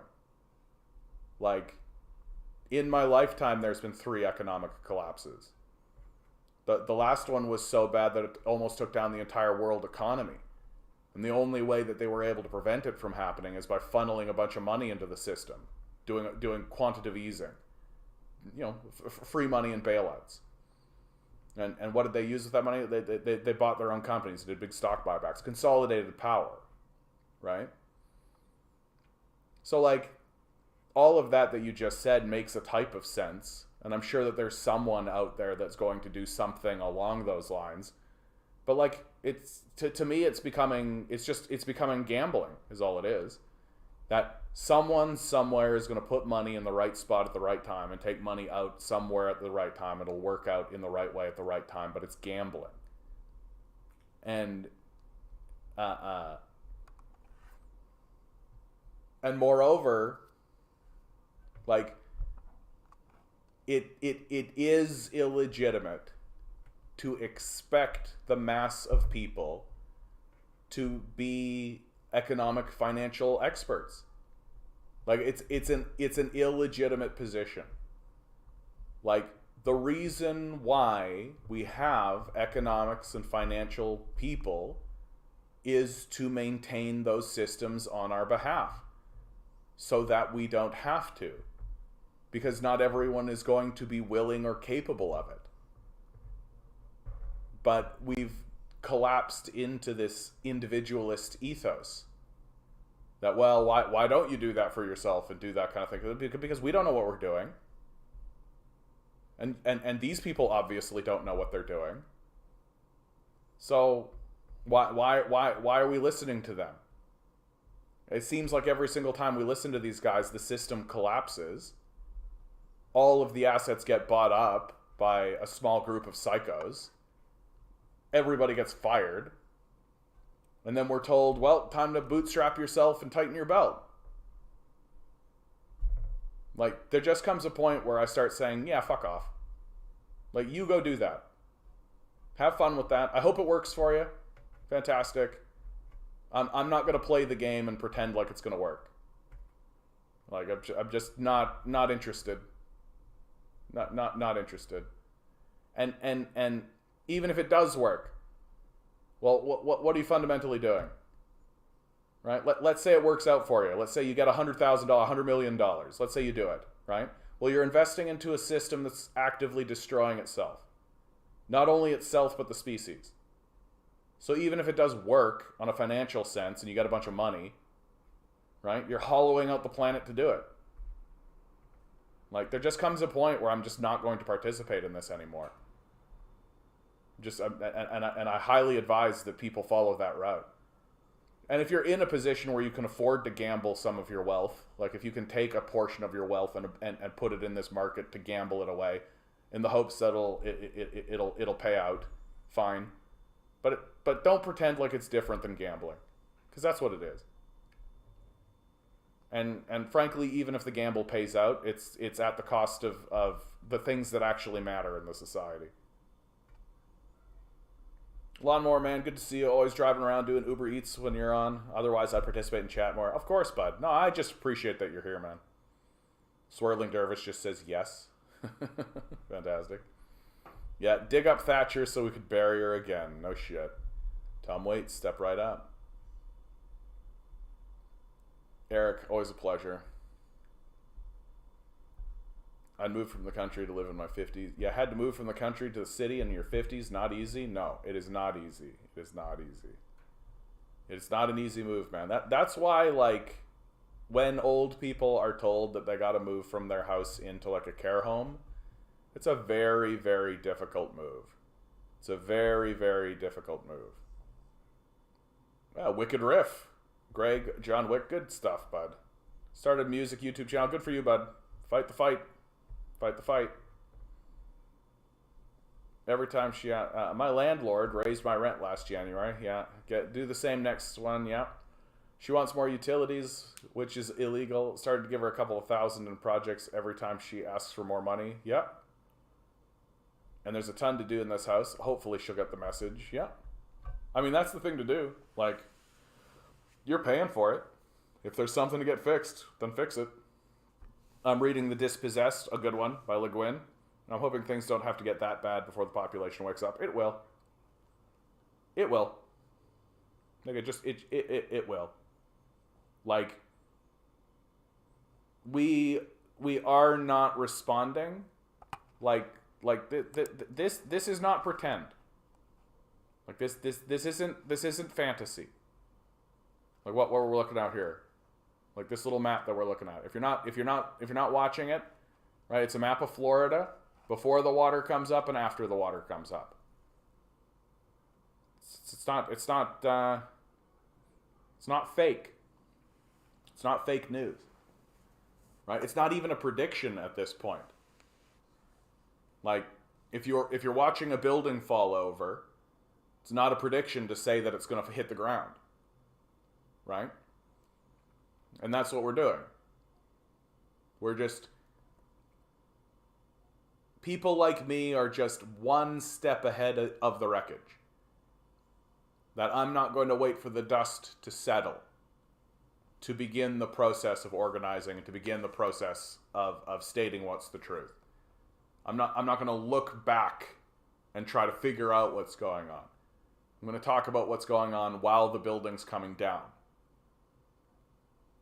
So that as the dust is settling and people begin the process of saying what the hell happened, there might possibly be someone and some group, such as yourselves out in the world, who can say to them, this is what fucking happened.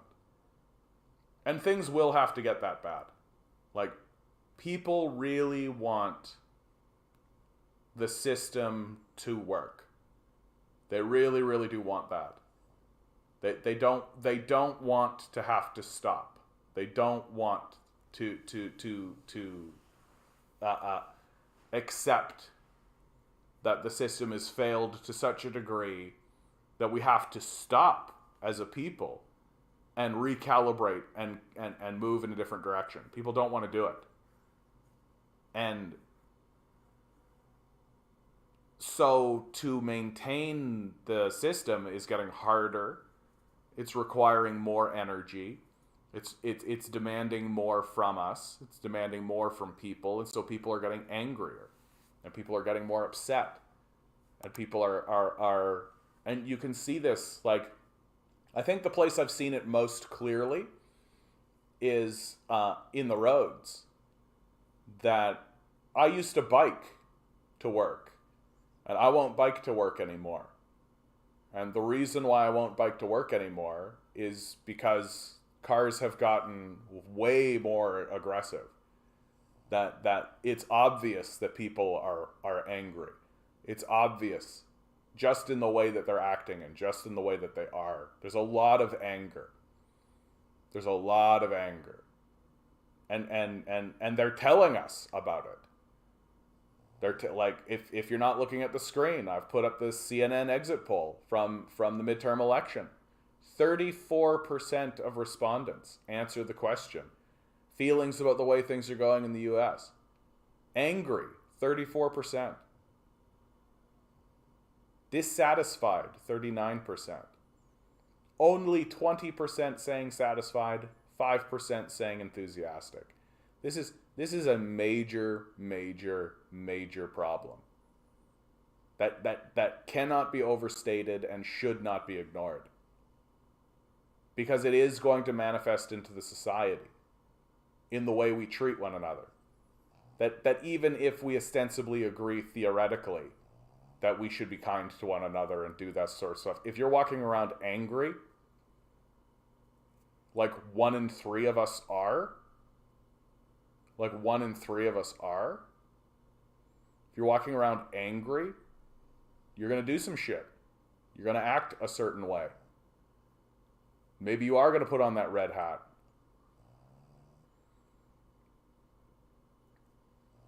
I don't want any Florida refugees in Pittsburgh. I think you're going to eat it no matter what, dude. Yeah, we're not even taught proper economics. Of course not. That's on purpose. I'll say it over and over again, right? Especially if there's any new people listening, right? Like, why do you think there's a business school? Why is there an economics department and a business school? Shouldn't the economics department be the business school? No. The business school exists because the capitalists themselves are aware that the economics department is a propaganda system. They're completely aware that the reason why the economics department exists is to con a bunch of people into thinking that the world operates one way. But then they have to say, okay, but we still need people to run these businesses so they work. And so they erected a business school. And so what you have is you've got a bunch of people who learn how to be a yes man in a hierarchical capitalist system to the point of being a CEO, right? That's what the business school teaches. but they never get the meta-analysis. And the place where you go to get the meta-analysis, which is the economics department, is completely fraudulent and just full of trickle-down neoliberal bullshit that doesn't work and is a failure. Yeah, read Michael Hudson, Super Imperialism, a must. Absolutely. Michael Hudson's really on it. There's a couple of economists, like Richard Wolff is an easy one to direct people to. Michael Hudson is easy. Mark Blythe is a really easy one to direct people to. That I don't feel like there's one more. I don't remember his name offhand. There's another economist who's explicitly a communist. Yeah, imagine the 5% of people who are saying this is enthusiastic, right? Like, I'm enthusiastic about what's going on in the United States. I guess 5% of them are Nazis, I suppose. Like, sweet, I get to kill people for free. Yeah, Mark has a good head, a Scotsman, yeah. Life must be real good for those 5%. Well, if you're what a great time to be a mass murderer, right? What a great time to be a serial killer. You know? Everyone's scared and afraid, right? Like it's a pretty good hunting ground right now. If you have no compassion or empathy, I think the best strategy is to become a vulture capitalist. That's the best thing to do, right? Because there's a lot of opportunity if you're a vulture capitalist. Like if you're willing to destroy people's lives, if you're willing to destroy companies and destroy communities, if you're willing to fire a bunch of people, right? If you're willing to spread misery into the society, then you can make a shit ton of money. You can make a shit ton of money. It's like those Purge tourists in the movie The Purge. Yep. Radhika Desai also. She has a book called Geopolitical Economy that she's done some work with Michael Hudson as well. Yeah, very good. And I think his name is Vijay Prashad. I don't think he's an economist, but he's a name that I want to start getting into the chat a little bit more because, like, Noam Chomsky knows that he's going to be dead soon. Like, Chomsky's death is coming at any moment. Like, it could literally happen right now. That we're going to get blown across Twitter and all that kind of stuff. Noam Chomsky dead at 92 or however old he is now. Right? So it's any day now. We're going to lose this guy. And he knows it. And so he's been walking around with an Indian professor by the name of Vijay Prashad, who is very clearly Chomsky, like, anointing him and just kind of taking the scepter. Right, taking the scepter and being like, my voice shall live on, right? But like Aristotle, or Socrates to Plato to Aristotle, bing, bing, and down the line it goes, right? Down the line it goes. And so Vijay Prashad is another one of those guys that I think we should be paying a lot more attention to. Because God knows the system of capital isn't, the corporate system isn't going to. That we're being inundated with, like, oh, wow, the unions are going to take an offer of 5%. I'm calling it right now, by the way. The unions are going to settle at 5%. Like, that is outright a prediction. Like, if somebody were to give me, like, $100 and say, take a gamble, I'd be like, yeah, 5%. That the union will settle at 5%, maybe 5.5%. But I'd put like $65 on 5% and $35 on 5.5. That's where I think these guys are at now. I don't think they've got the fire or the desire to do like a long entrenched fight. I think that they're going to take like a 5.5 or 5% increase and be like, okay, well, we got something. You know, sure, inflation's 7%, so you're actually taking a pay cut, but, you know, it's something. That's what they always do every time. Oh, well, we got something. Well, I know that the electoral system isn't responding rationally to the multiple crises, but we got some dental coverage, so that's something. Can you guys hear Milo snoring right now? By the way, grinning. You're saying pug snores. How clearly can you guys hear this? Is it disruptive? Like, are you sitting over there being like, "Oh my god"?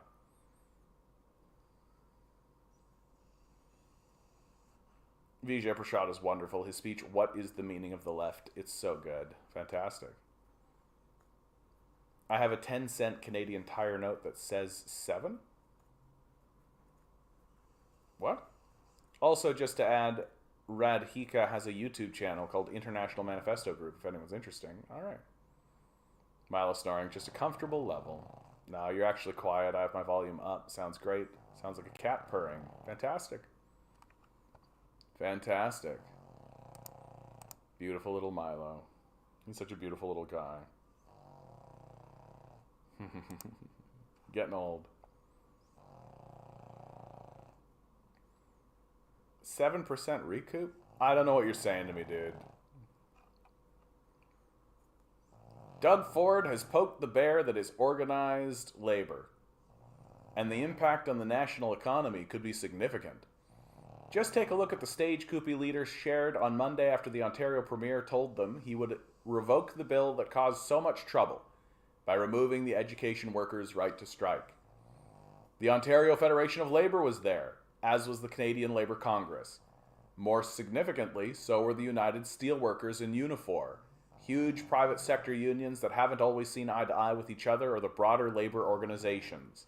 Construction unions that had backed Ford in the last provincial election were there too. Lana Payne, the national president of Unifor, even delivered remarks, deliberately tying the labor dispute at hand to workers everywhere. If fundamental rights can be taken away from public sector workers without recourse, no one's rights are safe, she said. There is no question that this same tactic could have been used here again in Ontario and in other provinces. Unifor is the union representing employees at the Toronto Star, just to be clear. This is a Toronto Star article. The mood and among movers and shakers on all sides of the labor movement, such as it is in Canada, was jubilant, giddy in its rare victory and the rediscovery of solidarity in their ranks.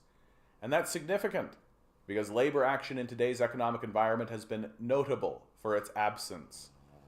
Yes, the Bank of Canada and many an economist have spoken about the need to do whatever it takes to avoid a wage price spiral. I love it. Oh, the psychopaths are threatening to do a wage price spiral if we ask for more wages. Yeah. The fear is that workers would demand wages to surpass inflation, employers would oblige and then have to raise prices further to compensate for the higher pay. Like, fuck these capitalists, eh? Like, anytime I read an article that comes out of China where it's like, oh, the Chinese are chasing out capitalists, I'm like, good. Like, listen to the bullshit that they're willing to do. Like, oh, if we have to raise your pay, then we won't, we won't accept less than $1 billion of profits annually to us personally, right? We can't possibly just accept $999 million, right? No. So we've got to raise prices on the customers. That's what we've got to do, because we're psychos, obviously. But the reality is wages have not been keeping up with inflation, and pay increases were not the root cause of inflationary pressure we see today. Wages have been growing at a 5% annualized pace, while consumer prices were up 6.9% in September. It means workers writ large have been falling further and further behind. Low-wage workers are particularly out of pocket, Statistics Canada says, and unionized employees, while generally earning more than non-unionized workforces, are less likely to have seen a wage increase over the past year. That comes after years of slow wage growth, and it comes as high prices in the grocery store and gas station persist, eating away at families' savings. In other words, there's a good reason for workers, and unionized workers in particular, to be upset. Add to that a widespread labor shortage that is repeatedly the top concern for Canadian employers, and you'd think we'd have a recipe for deep labor unrest, since workers appear to have the upper hand, or at least some leverage. What's not been the case, though. Unionization has been in a long, slow decline in Canada, and the amount of time lost to labor disputes has been in even steeper decline. While there was a spike in January and February of 2020 because of teachers in Ontario, the monthly numbers are negligible, especially when compared to the 70s and 80s, Statistics Canada tracking shows. That's held true throughout the pandemic and in the high days of inflation right now. The public opinion that swelled in favor of CUPE in Ontario and the subsequent changing of direction by Ford could well be a turning point, says Rob Gilzeau, an assistant professor of economics at the University of Toronto. I wouldn't be surprised if this isn't a marker of increased job action. Obviously, Ford miscalculated the extent of public support for the school board workers, and the misstep will have many tentacles, says Senator Hassan Yousaf, the past president of the Canadian Labour Congress and a veteran of the internecine wars among unions in Canada's. The clear lesson for employers and political leaders alike, he says, is that collective bargaining is hard, but it's worth the effort. Governments of all people should know better. Now, with some fresh wind in their sails and propelled by the underlying outrage having their right to strike briefly removed, public sector unions will be facing federal and provincial negotiators alike on many fronts, and the private sector is watching closely. Meanwhile, provincial and federal politicians have recently been keener than usual to court the votes of workers. The federal Liberals were, of course, quick to condemn Ford's preemptive use of the notwithstanding clause, but their condemnation went well beyond defense of the Constitution, and was just as much about backing workers' rights. Even conservatives have made a concerted and obvious effort to emphasize and woo workers of all kinds, not just Ford, but former federal conservative leader Aaron O'Toole, and current leader Pierre Poilievre, too. That pursuit becomes a lot more delicate and complicated when the labor movement is in a fighting mood. When you come for one of us, you come for all of us, warned OPSU President J.P. Hornick on Monday, on the packed stage with other union leaders in Toronto. Workers, united, will shut this province down whenever we need to. That's a hard thing for anyone to ever contemplate pulling off, but it's probably closer to the truth now than it has been for many, many years. Shut it down. Shut it down. It's collapsing anyway. It's collapsing anyway. It's not going to get better.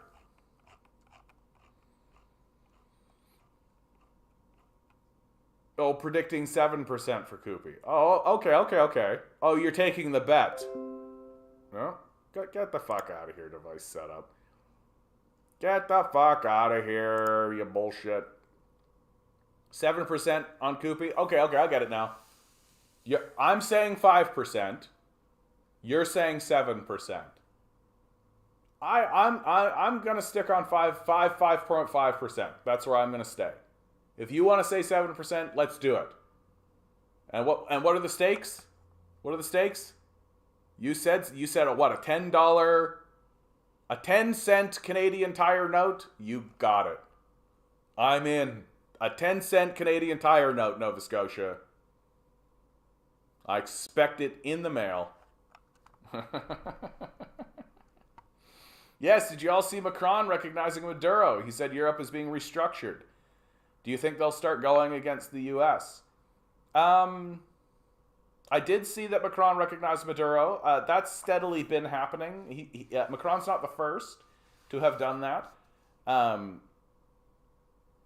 The reality is that these guys need oil. They need oil. It's all well and good to be we need to go to renewables and all that kind of stuff, but they don't want their constituents to freeze. They don't want people to freeze.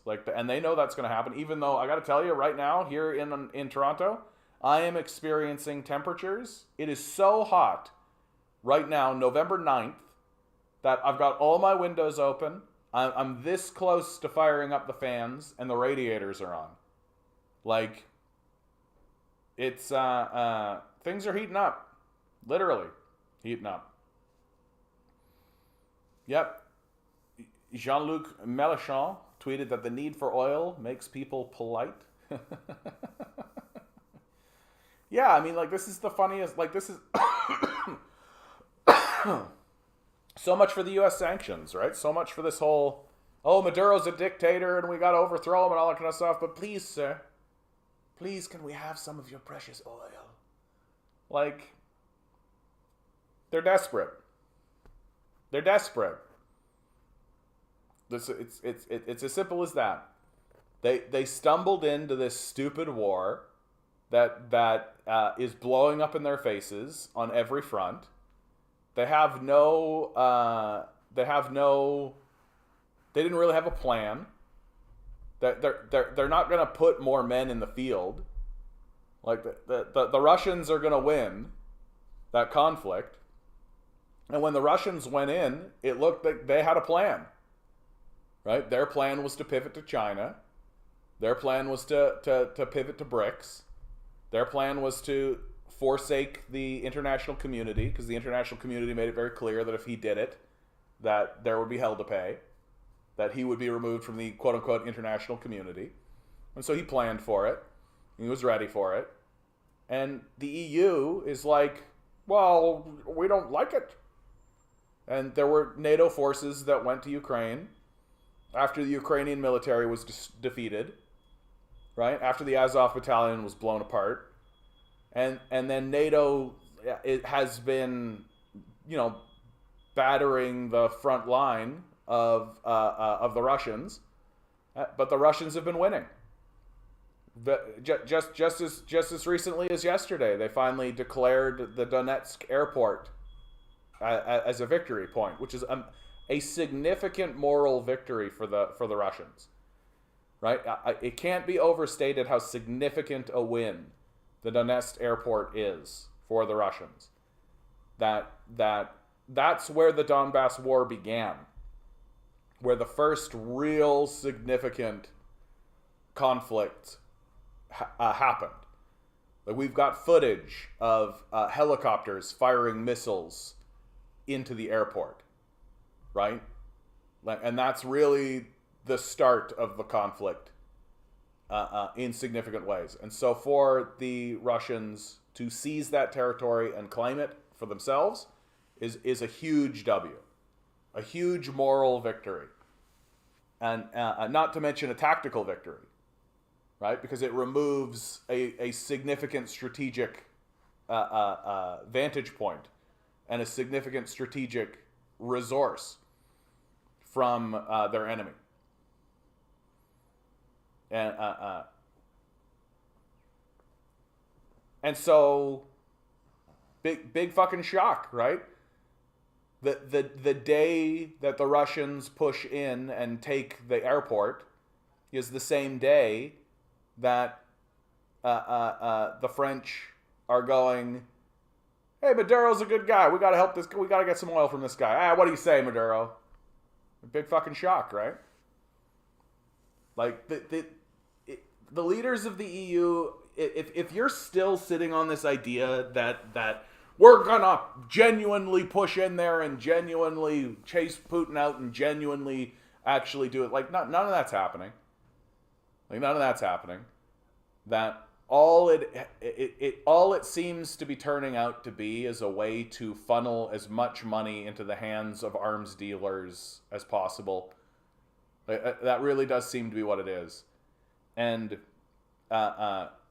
every single time I watch media today, every single time I'm watching media today, they always make such a huge amount of hay about the smallest of victories or the smallest of contributions.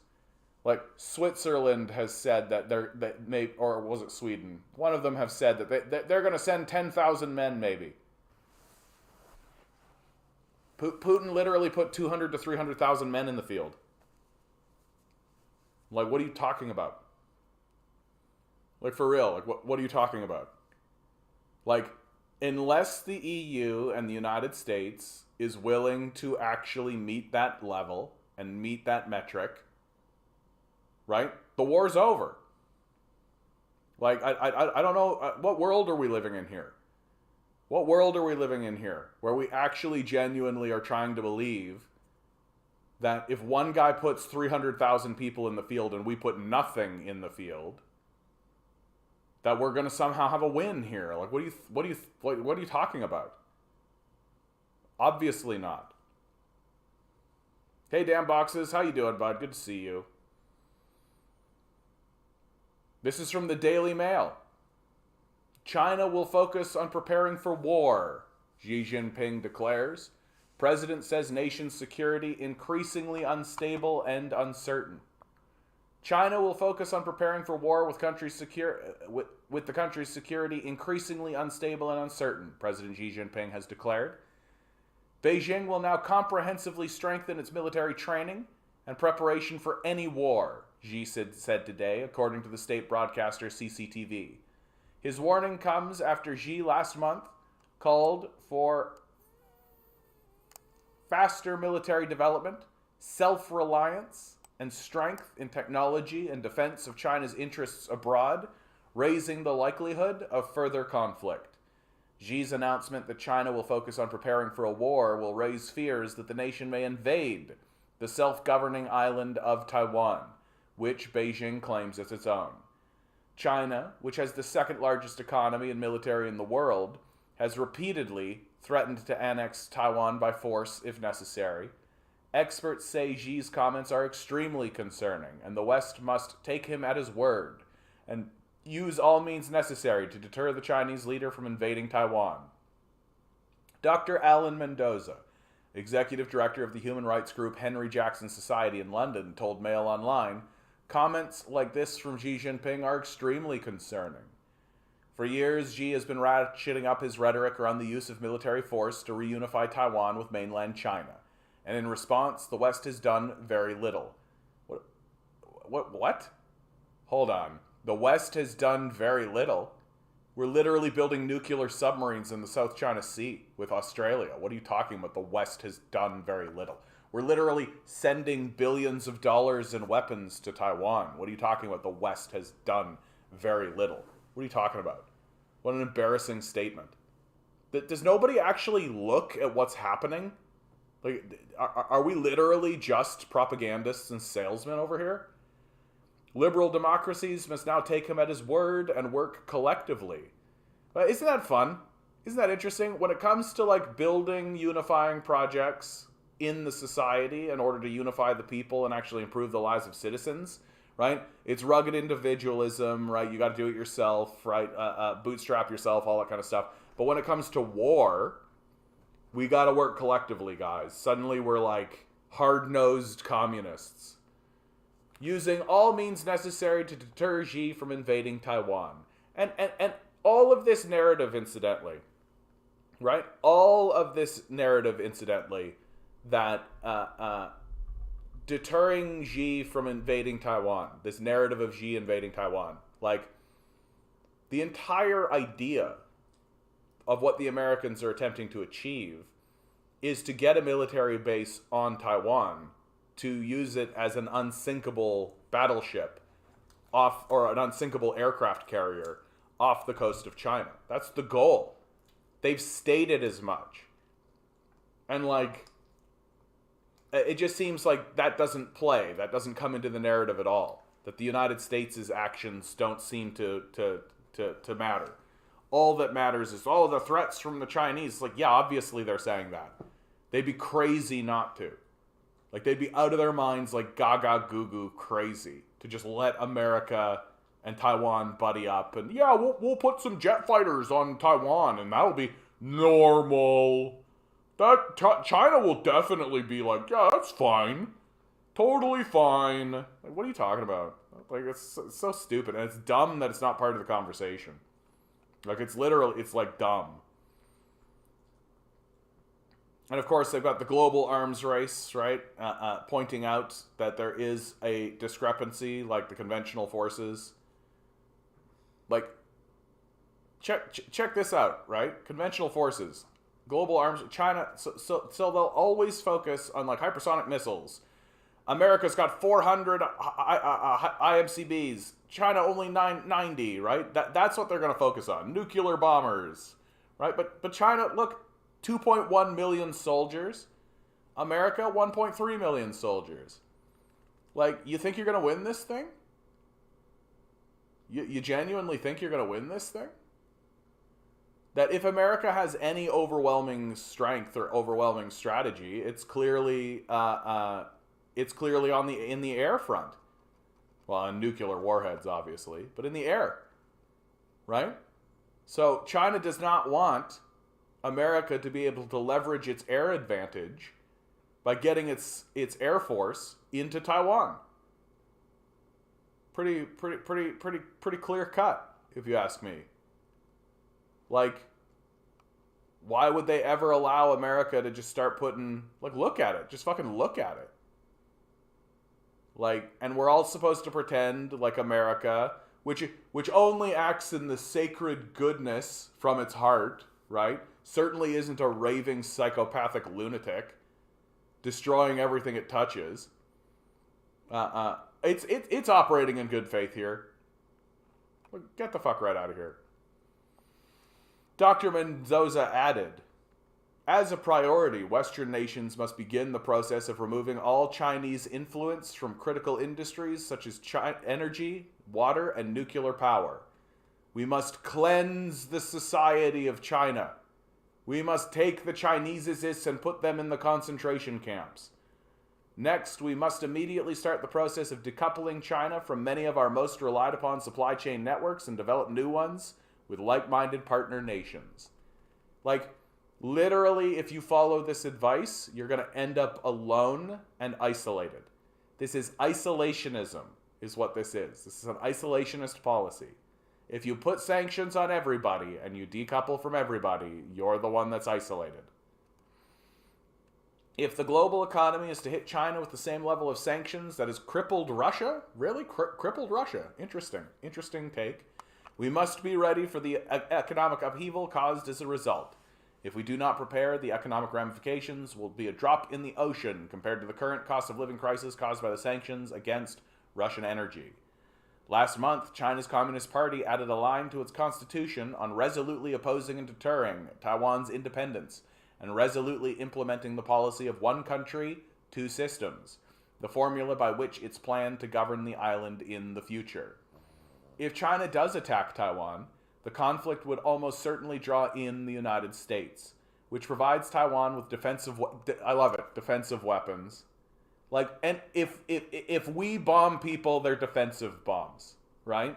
Like, we're like, if America could literally put nuclear bombs in Hong Kong and get away with it, they would call them defensive nukes. Like, this is clearly aggression, right?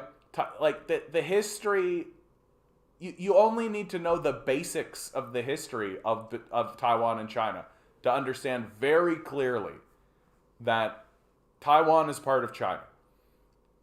Taiwan is where the ruling class of China ruled over China from before the Communist Revolution.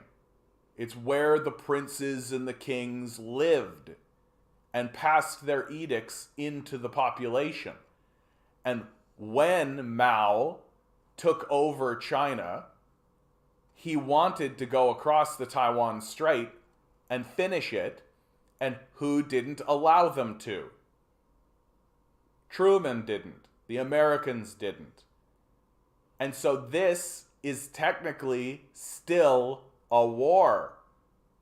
And why has this war not been allowed to resolve itself? Because of American interference the entire time. And so now China has gotten strong enough to be able to just go in there and and to make it not an easy thing for America to prevent. Like, America would have to commit like a lot of resources in order to prevent this from happening. And the hard truth is that China has a manufacturing base and America doesn't. So there would be an initial conflict, an initial volley, an initial set of things where there would be trades, and maybe the Americans would trade well, right? But China's going to rebuild faster than America can. A lot faster, right? Because every single time communism and Nazism have fought one another, communists win. Simple as that.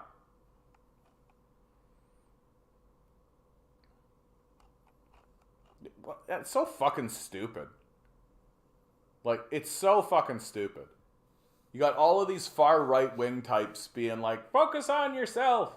Stop telling the rest of the world what to do and to change themselves, right? Start changing yourself. It's like, yeah, America, stop telling the rest of the world what to do. Stop telling the rest of the world what to do, right? Focus on yourself. Maybe stop spending half of your discretionary budget on military spending and start spending it on, your people. Maybe start giving a shit about your own people for a minute. The trouble, of course, is that the system is designed to only allow the rich psychopaths in power. And so they don't give a fuck about the poor. Like, they don't care. So the whole structure of the system is failing. Because you can't actually get people in power who aren't just sycophantic narcissists. They just can't be anything but.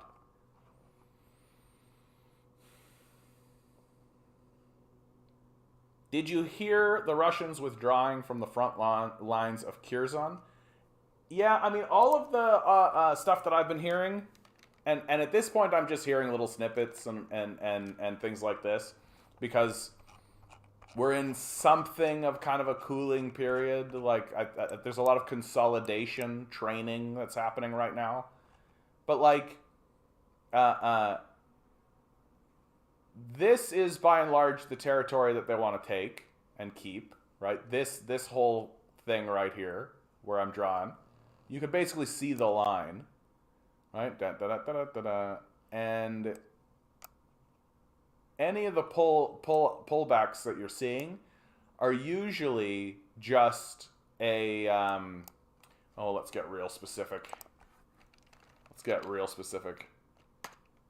Are usually just an acceptance that they don't need to be there, right?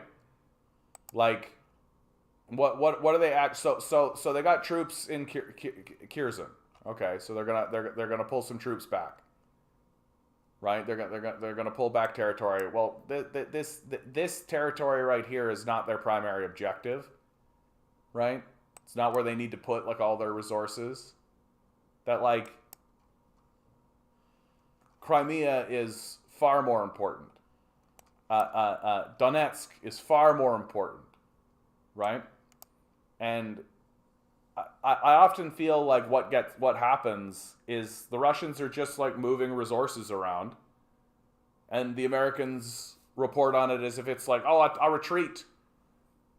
It's like, nah, bro. Like, this is a war, and we're moving resources around, right? Like remember what Americans always said about the Soviets attempting to defeat the Blitzkrieg, right? That the Soviets defeated the Blitzkrieg through encirclement strategies. And, of course, those encirclement strategies were costly.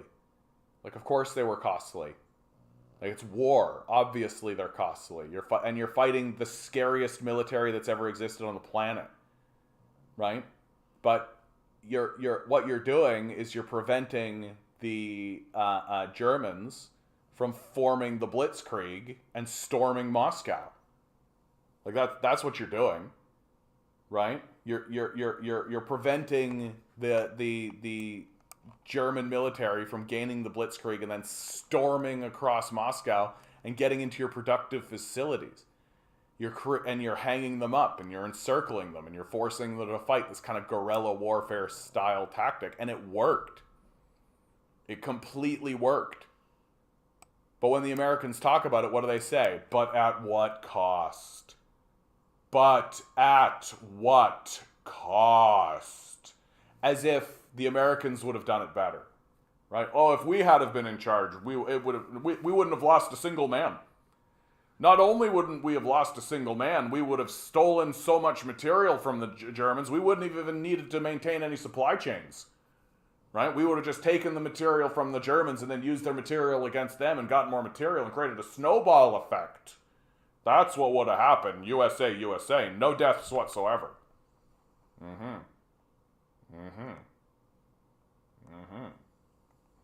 Like, they're doing the same thing here, right? That the Russians are winning. Like, I don't know what you need to see. The Russians are the ones that have seized territory. The Russians are the ones that are building administrative power. The Russians are the ones that are gaining strategic advantages. The Russians are the ones that are gaining troops. The Russians are the ones that have air superiority. The Russians are the ones that have ammo superiority. Like, where's the W here for NATO and Ukraine? Like, where's any win? Like, we're so desperate to create a narrative that there's a win coming out of NATO on any front anywhere, that when the Russians literally move troops from one place to another, oh, it's a tactic, they're scared, they're moving, we're going to gain territory. Like, fuck off. Like, fuck off. Like, this is basic troop movement, right? Maybe they see that the Nazis are putting, like, more force here, and they're going to fight for a piece of territory, and the Russians are like, we don't really need to take that fight. We're not really, we don't really care that much, right? If the Nazis want to come in here and take Kherson, and we're just going to go across the river, let them have the city of Kherson, because we don't care. It doesn't matter to us. It's not really of a strategic value to us if they have that territory across the river, and we'd rather take those men and put them over here. Like, blah, blah.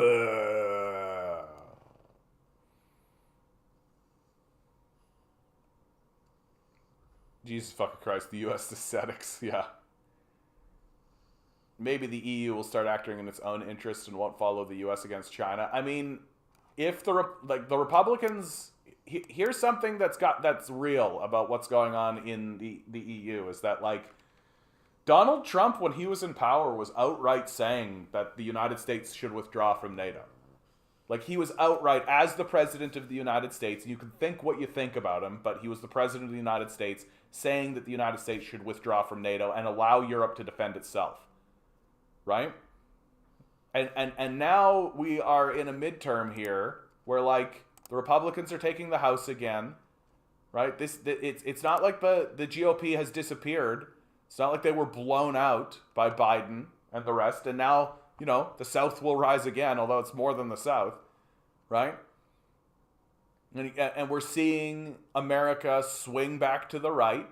And it's very, very real that the next president could be a Republican president. If not Trump, then maybe somebody like DeSantis, right? It's very real that we could be looking at a House and a Senate and a presidency led by right-wing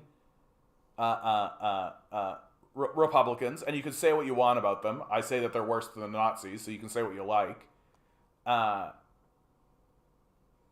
But what's undeniable is that if you're Europe, you're sitting there going, oh, these guys have been saying that they want to withdraw from NATO. And if they take power again, they may do just that. Right? So, yeah, I think the EU is starting to look around and be like, maybe we got to start thinking about our position in the world and start taking more seriously this idea that we're on our own. That we really are on our own. That when push comes to shove, America will bail on us. Just like it's bailed on everybody else. Like, since when, like, why does the EU think that America won't also abandon and betray it? Like, obviously they will. The moment that it's profitable for them. Because America doesn't believe in alliances. America doesn't believe in friendships. America doesn't believe in, like, long-standing agreements. Everything that comes out of America is alliances of convenience. That's why they continuously create terrorist organizations in countries. That's why when they go into Iraq, they fund the right-wing groups to overthrow and then install the dictator. And then those right-wing groups start acting in their own interest, and the Americans go, "Brr," and they got to go in and take care of it. It's the same story all across South America. It's the same story across Africa, same story across the Middle East, same story everywhere. Because the Americans cannot think further than the next quarter. They don't care what's going to happen next year. They don't care what's going to happen 10 years from now. They don't care what's going to happen 20 years from now. They don't care what's going to happen in 100 years. They don't care. Is the line going up 4 months from now? We happy. That's it. That's as far as they go. And the proof's in the pudding. And eventually there just comes a point where you're America and you're sitting there and you're just going, or sorry, you're the EU and you're sitting there and you're just like, I mean, we got a real fair weather friend here. And the weather's not looking very fair. If World War III doesn't happen with Russia, they'll start with China. Dude, this is World War III. Like, come on, man. Like, I don't know why we're bullshitting ourselves on this. Right? Like, unless you actually think that World War III is exclusively nuclear bombs, like, this is it. This is World War III. Like, you are living in a period of time where we are at war with Iraq. We were just at war with Afghanistan, and as if we're not still at war through private contractors and all this. So, war with Iraq, war with Afghanistan. We're trying to foment coups in Iran. We're literally funding genocides throughout here, genocide throughout here. We literally destroyed Libya. Fomented a ton of coups. Last year, there were literally 5 coups that happened in Africa, right?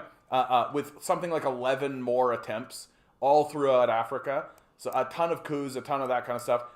We're funding Nazis in Ukraine, right? We're funding Nazis in Ukraine, for Christ's sakes. Like, this is World War III. This is World War III. Like, we've spent more money on these wars than we did on the entirety of World War II. Like, once you zoom it out and you understand it all as a single conflict, right? With the United States playing the role of the Nazis, because that's what they are, you understand pretty quickly that this is World War III.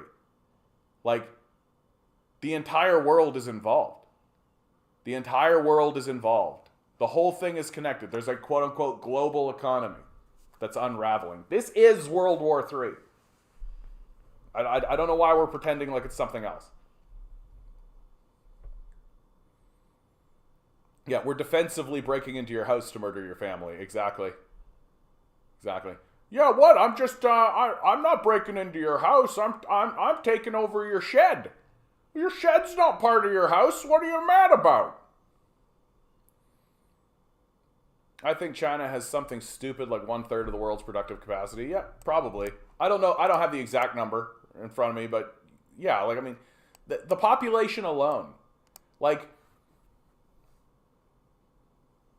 here in the West, we tend to just completely ignore the populace as an economic factor, but they are the economic factor. Like, if you have a population of 1.6 billion versus a population of 300 million, you by definition have more productivity and you are by definition more capable, right? So long as you have equal technology and equal structures. And for years and years, China didn't, for obvious reasons, but now they do. Now they are becoming on par, and in certain places starting to supersede. And so it's like, look, they've got 1.6 billion people. America's got 300 million, and it's in decline. China's literally having to pass policies in order to stabilize its population, to make sure the growth doesn't happen too fast.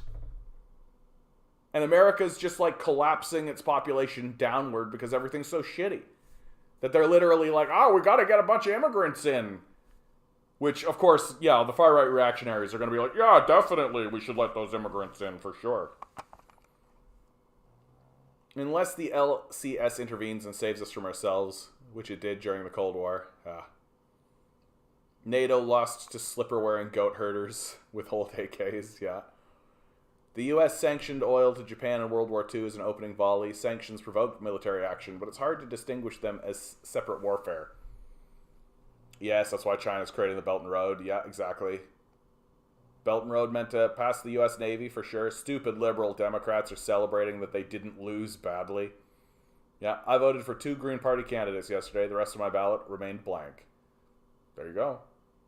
Just 5 coups in Africa? What an improvement. Yeah, exactly. Exactly. I think one of the things that is starting to happen is, like, I feel like for a long time, people really didn't take the CIA seriously as a threat. that they, like, the CIA existed, but I think most people were under the impression that the CIA was an intelligence gathering, like, their intelligence, right? That sure, there's spies and there's espionage, but it's like closer to James Bond, you know. So any kind of violence that occurs is very small scale, very much just like trying to get information, right? Maybe that information will lead to some larger sort of military thing, but the CIA itself doesn't do that kind of stuff, right? Whereas now I think we're finally getting to a point where, like, less people are willing to buy into the whole conspiracy theory narrative, and there's been so much exposed about what the CIA has done in the past and where it is willing to go, that now that I think that now when we talk about the CIA, I think more people are like, oh yeah, okay. Like the whole idea of like the tinfoil hat wearing conspiracy theory nut being like, it's the CIA, man, like that kind of caricature, I think is out of the zeitgeist now. I think when people, like when I talk to people about the CIA, like the scoffing dismissal is gone. The scoffing dismissal is gone. And if you do encounter somebody who tries to do that scoffing dismissal, you literally can just be like Operation Mockingbird, right? Like the Church Commission. And then you just point at it, and then you look at them like they're a fucking moron. Because they are. Like they are. At this stage in the game, if you don't think the CIA is a major threat, and a major terrorist organization, but certainly the largest terrorist organization on the planet. Like, and it's not close. It's like not close at all. Hey Major, how you doing? UFOs may save us. Are we going to spend the last 20 minutes talking about UFOs? Oh, you know what I do want to point out? Before we get talking on UFOs, I'm going to say it. I consider Joe Rogan a fascist collaborator. I've done it. I've gone through the Rubicon. I've stepped through the window. I'm willing to declare it. And will continue to declare it. And that is how I view Joe Rogan from now on. That he literally had Matt Walsh on his program. Matt Walsh, a man who calls himself a theocratic fascist. And he is yet to have a trans right activist on his show. Like, I'm over it. Like, Joe Rogan is a collaborator. He is platforming Nazis. And sure, he does like a fact check on one of Walsh's statements, right? But like, so what? He's literally allowing Nazis on his platform with the defense that, oh, but good speech beats bad speech. Well, where's the good speech? Where's the trans rights activists? Where's the pediatricians? Where's the doctors? Where's the healthcare professionals? Do they not want to come on your show? Are you not interested in talking to them about these issues in order to try and find that good speech in order to defeat the bad speech? Or are you just platforming Nazis? Just like Ilona Tusk tweeting a Nazi soldier. I mean, Elon Musk in the Twitter thing, what a revealing moment of the clueless stupidity of the ruling class. Like, you wanna see exactly how incompetent, arrogant, childish, and stupid the ruling class of America is? You just need to look at Elon Musk and the Twitter saga. That's it. And to recognize how fucking dumb these guys are. They're dumb, you guys. Like, below average intelligence. They're literally only in the positions that they are in because of the momentum of the system of wealth and power. That's it. They have done nothing special, nothing important, nothing meaningful to earn their positions of prominence. That it's the structure of capital that inevitably creates people like this in the positions that they are in, and they are boobish, incompetent pedophiles.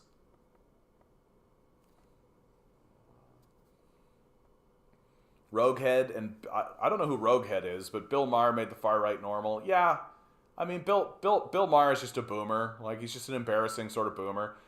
Bill Maher's most recent material is like a boomer apology tour, like where he's like, yeah, the boomers fucked everything up, but like he has this whole bit where he talks about how, like, smoking, for example, like, yeah, we all thought that smoking was fine. My doctor was like smoking a cigarette in front of my pregnant wife, and it was completely normal, right? So there's this like kind of a not a there's like a washing of the hands, right? He's kind of saying the thing that I've been saying about the boomer generation, which is that they were the first generation to really experience television propaganda and the full scale systemic CIA-backed propaganda system with just like, boom, no defense mechanism whatsoever. Oh, look, it's on the TV. It must be true, right? Just like smacking right into their face over and over and over again with no skepticism whatsoever. And when people began to stand up and say, maybe we should be skeptical of this stuff, people were literally being, that's just conspiracy theory, tin hat, foil, garbage, all that kind of stuff. But it was all true. It was all true. Like, the boomers, like, as much as I hate what they are, right? As much as I look at them and I see this decrepit, demented, detached group of sycophantic losers who are actively betraying everyone on their way out the door. As much as I despise what they are, I have nothing but pity for them, because they were completely victimized. Like, they had their brains melted by a propaganda system that ruthlessly went after them like a psychopath would. Like, you want to talk about grooming. You want to talk about people being groomed, right? Forget about like trans people grooming kids, all that kind of stuff. The boomer generation was groomed to be reliable workers for a system that was actively attempting to destroy them. Ugh. UFOs may save us. Nah.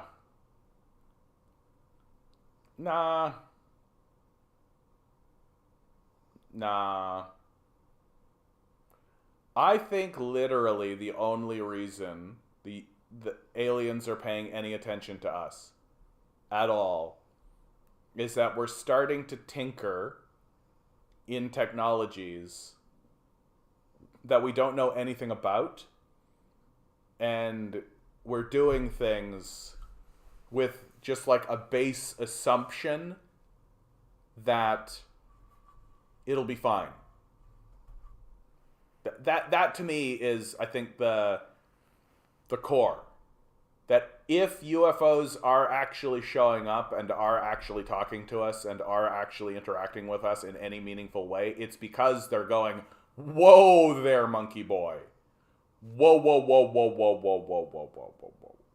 Like, take the Star Trek narrative, right? The Star Trek narrative is that we achieved warp drive, and that attracted the attentions of the Vulcans, who then were like, okay, well, you're a spacefaring people now, so there's an intergalactic community. Maybe you should know something about it, right? And so I take that narrative and that idea, and I go, no, it's not that we achieve warp drive. It's that we begin to do things that could do stuff like open a black hole or open an interdimensional portal to hell, right? Or create an AI that's just a virus that just destroys everything it sees and touches and can attain space flight and then be a threat to the aliens, right? That the only reason they're interested in us is that we might stupidly, through our monkey curiosity, through our just apish dumbness. I'm not doing the number draw today. I don't care. Through our just apish stupidity and apish dumbness, we might do something that is a threat to the aliens. Because that's literally the only reason they would actually talk to us. Is if they absolutely had to. Like, and I take a look at the Long Hadron Collider. That's what I'm taking a look at. When I think about what's the threat, what threat do we pose? I take a look at this thing. The world's largest and most powerful particle accelerator. It consists of a 27-kilometer ring of superconducting magnets with a number of accelerating structures to boost the energy of particles along the way.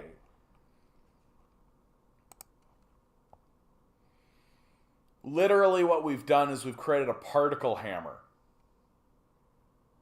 This shouldn't exist. Yeah. The collider has 4 crossing points where the accelerated particles collide. 7 detectors, each designed to detect different phenomena, are positioned around the crossing points. The LHC primarily collides proton beams, but can also accelerate beams of heavy ions. Lead collisions and proton-lead collisions are typically performed for 1 month a year. The LHC's goal is to allow physicists to test the predictions of different theories of particle physics, including measurements of properties of the Higgs boson, searching for a large family of new particles predicted by supersymmetric theories, and other unresolved questions in particle physics. So, like, we're literally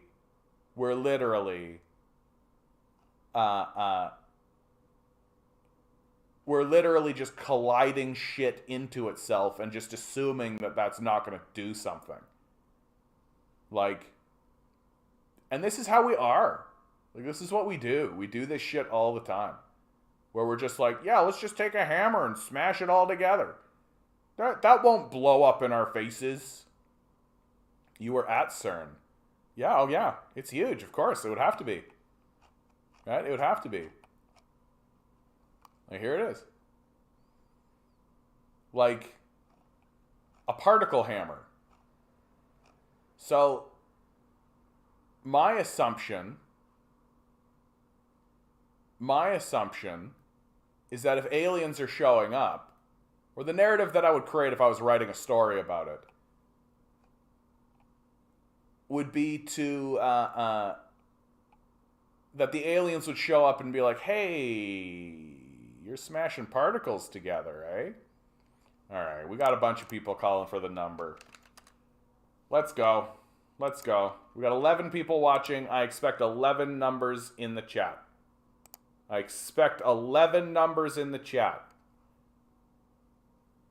Here we go. For today's number. November 9. 22. We got an 8, we got a 5, we got a 7, we got a 9. Each ball has a number. What am I in for? Swirling Dervish with a 1. It's going to be a 1. It's your first time. I'm here for a 2. I'm doing a 2. 2.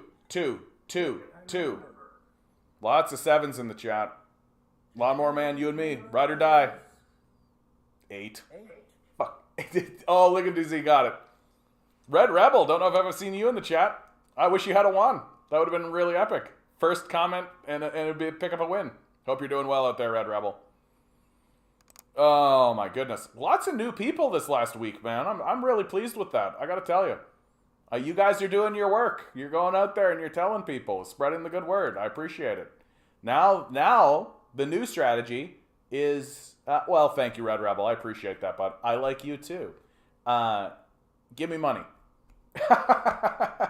Like, share, subscribe, hit all the bells, hit all the whistles, do all the stuff. If you donate $1 to the Patreon, it gets you into the Discord, where we continue what we're doing here on a smaller service scale. Thank you, Red Rebel. I appreciate it, bud. I really do. All I'm trying to do, bud, and I'll say it over and over again, all I'm trying to do is cut through all of the nonsense that exists and find out the linchpin fundamental truths of what we're actually doing in the world. Like, what is actually happening? And there's a lot to cut through. But once you cut through it, things are actually quite simple, I think. That things are primarily made complex on purpose for the beneficiaries of those who want chaos instead of solidarity or order, if you prefer. Bless you, Red Rebel. I appreciate it, bud. The aliens. We're not done with this. We're not done with fucking aliens. Aliens. Who won that, by the way? Ligon DZ, you won. Ding, ding, ding, ding, ding, ding, ding, ding, ding. Ba, ba, ba, ba, ba, ba, ba, ba, ba, da, ba, ba, ba, ba. That's why you called the 8, bud. Mocked called the 7. He was like, 7, you haven't done the number draw yet. And I was like, I don't want to fucking do the number draw. And then you were like, no, do the number draw because it's an 8. And you were right. So my apologies to you, Mock. It should have been a 7. You were the initial push. You should have done it. You're always a 7 though, dude. Lou with a late 8. Lou. I don't know, Lou. That's pretty fucking late. I gotta tell you. That's pretty fucking late. We'll let you have it. Who gives a shit? Honestly, if you're cheating, I don't care. I'm gonna say it every time. If you're cheating at this, I don't give a shit at all. You do what you gotta do to make it through, okay?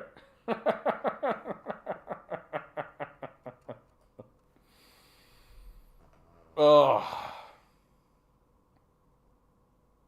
Yeah, so they're just jamming particles. Like, look at it. Just even look at it. You're like, yeah, this looks like we're opening a gate to some kind of hell dimension, right? This looks like we're opening a gate to some kind of hell dimension, doesn't it? Like, I don't think we should be doing this. I think this is a mistake. You know, we don't know what we're doing. Like, if humanity has really convinced me about anything, it's that we really don't know what we're doing, right? That we're just like monkeys smashing shit together to see what happens. And I absolutely could be convinced that, like, yeah, aliens are showing up and being like, yeah, bro, like, or hey, maybe the aliens are showing up and being like, so we can't help but notice that you're smashing shit together to see what happens. We're gonna help you. We're gonna give you just enough information so that you know what not to do.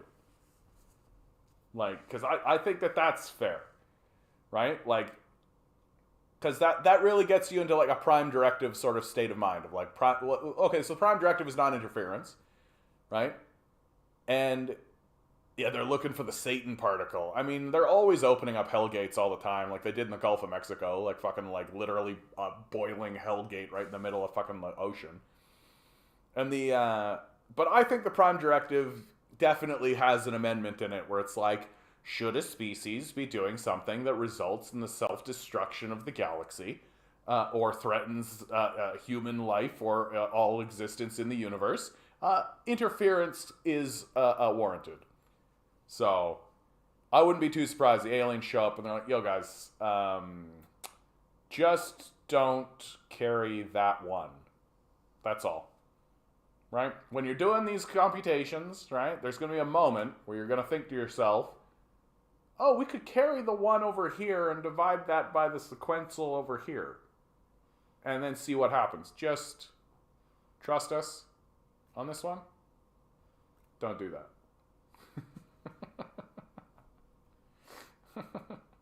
Well, to be fair, this isn't an actual explosion. This is a if aliens immediately decided to kill the Earth and everyone on it because we built a Hadron Collider, would you support it? I mean, obviously not.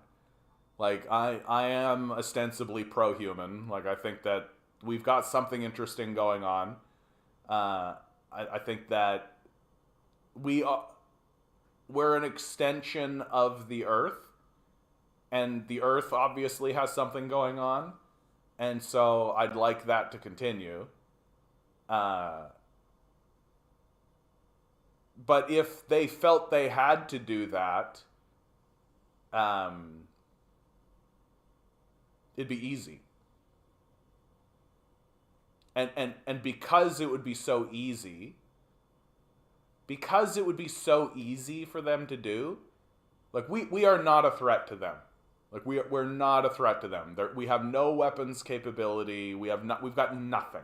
We are not a threat. And I think that's what saves us.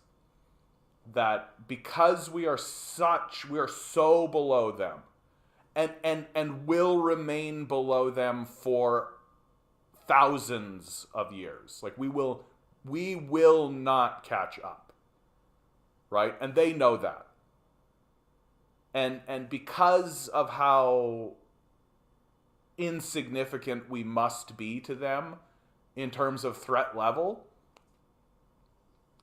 I think that allows them to show up and say to us, yo, bro, if you would like us to not eradicate you, which we could do, it'd be so easy, dude. Like embarrassingly easy. There are so many things that they could do. Like just literally just like pump more carbon into the atmosphere. That's all. Right? They wouldn't need to be particularly creative. Right? Like they could take like a radiation beam, which they certainly have. Like they certainly have that. And they could just like irradiate the atmosphere to erode it and just remove it. Right? But the atmosphere is not very thick. Like it's not like it's amazingly fragile. Like we were able to punch holes in the atmosphere with hairspray cans. Right? Like we had a chemical in hairspray cans and it was fucking 80s women's going with their fucking hair up in like Peggy Bundy hairstyles and all that, punching holes in the atmosphere. Like, we did that. These aliens, they could just be like, brr, and that's the end of, like, that's the it. We're done. We're done. And so when you've got such a massive disparity on that kind of level, like, the only reason they're talking to us is to just be like, just don't, you don't go plus, like, don't take that Fibonacci number and put it there. Like, just don't do that. And that'd be it. And then we would go, okay. And then they'd be like, great. If you do, we'll be back. And they could literally put just like a stealth probe. Just like a probe that we can't detect, see, locate, or interact with in any meaningful way. Its only job is to look at the Long Hadron Collider and be like, do they add that number? And that's it.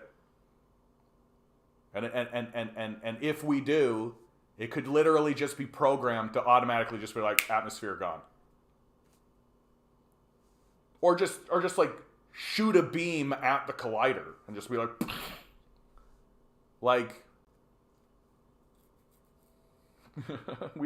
we don't need aliens for space COVID. Our labs, you know what's so fun, dude? You can take any word and put the word space in front of it, and it just becomes hilarious, right? Like space COVID. That's hilarious, dude. I love it. Honestly, swift death by alien is probably the best way we could go out. I mean, it definitely would be the most merciful. There's something merciful about it. Just like we're going along in our lives griping about what's all happening, and then that's not so bad. Hell is empty and all the devils are here. I've actually got an idea in my head for a book. I wrote the first chapter of it. And that's essentially the thesis of it. That the whole thesis of the book is that we as humans put enough carbon in the atmosphere that we blocked the portals between heaven and earth. This is very Christian theology, but go with it. The main character is a necromancer, so just deal with it. And so we've blocked the gate between heaven and earth, trapping any angels that were already here on the earth, so they can't get back to heaven, they can't communicate with heaven, right? That's all sealed up. But the hell gates are perfectly functional. And so the lesser demons have been moving forward unchecked, except by the angels that exist on the plane of reality, unchecked, and have been fueling more carbon into the atmosphere and taking over government and taking over this kind of stuff. Really gives me an opportunity to really point at the ruling class and be like, yeah, you guys are demons. I'm writing a story where you are all demons, and everyone's going to read it and be like, that seems accurate. Isn't that fun? Isn't it fun how I'm using your Christian theology to make you demons? And everyone's going to go, oh, yeah, that makes sense. Yeah. And I've got this stupid idea in my head that I'm going to write this whole story in such a way so that when we get to the end and the protagonist is opening up the seals, thereby ushering in ostensibly an apocalypse, that the final chapters is going to be literally the book of Revelations. That I'm literally just going to be like, story connect. And the reader is going to be like reading the final chapter, and it will literally be the book of Revelations. That's the goal. That's the goal. Have you ever read the book of Revelations? Dude, the book of Revelations is baller. I actually have this idea in my head that I would love to do. What I want to do is I want to record a reading of the book of Revelation. And put behind it like a kick-ass like metal track, and then animate it. Let me just I'm just gonna randomly. Okay, Revelations chapter 13, lucky 13. Then the dragon took his stand on the sand of the seashore, and I saw a beast rising out of the sea, having 10 horns and 7 heads, and on its horns were 10 diadems, and on its heads were blasphemous names. And the beast that I saw was like a leopard. Its feet were like a bear's, and its mouth was like a lion's mouth. And the dragon gave its power and the throne and great authority. One of its heads seemed to have received a death blow, but its mortal wound had been healed. In amazement, the whole earth had followed the beast. They worshipped the dragon, for he had given his authority to the beast. And they worshipped the beast, saying, "Who is like the beast? And who can even fight against it?" Yeah. And just like...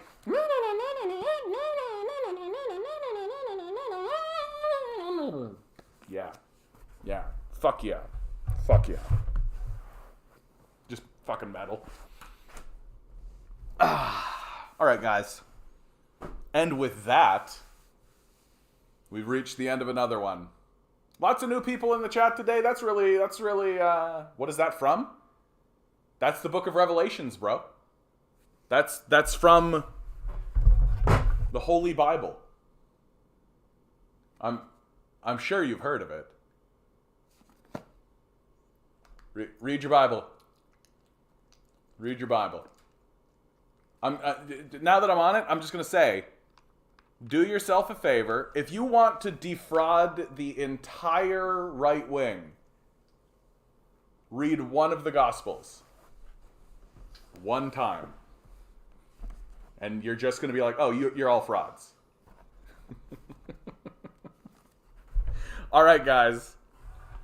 Always remember, each and every one of you is a quantum being walking around in quantum energy.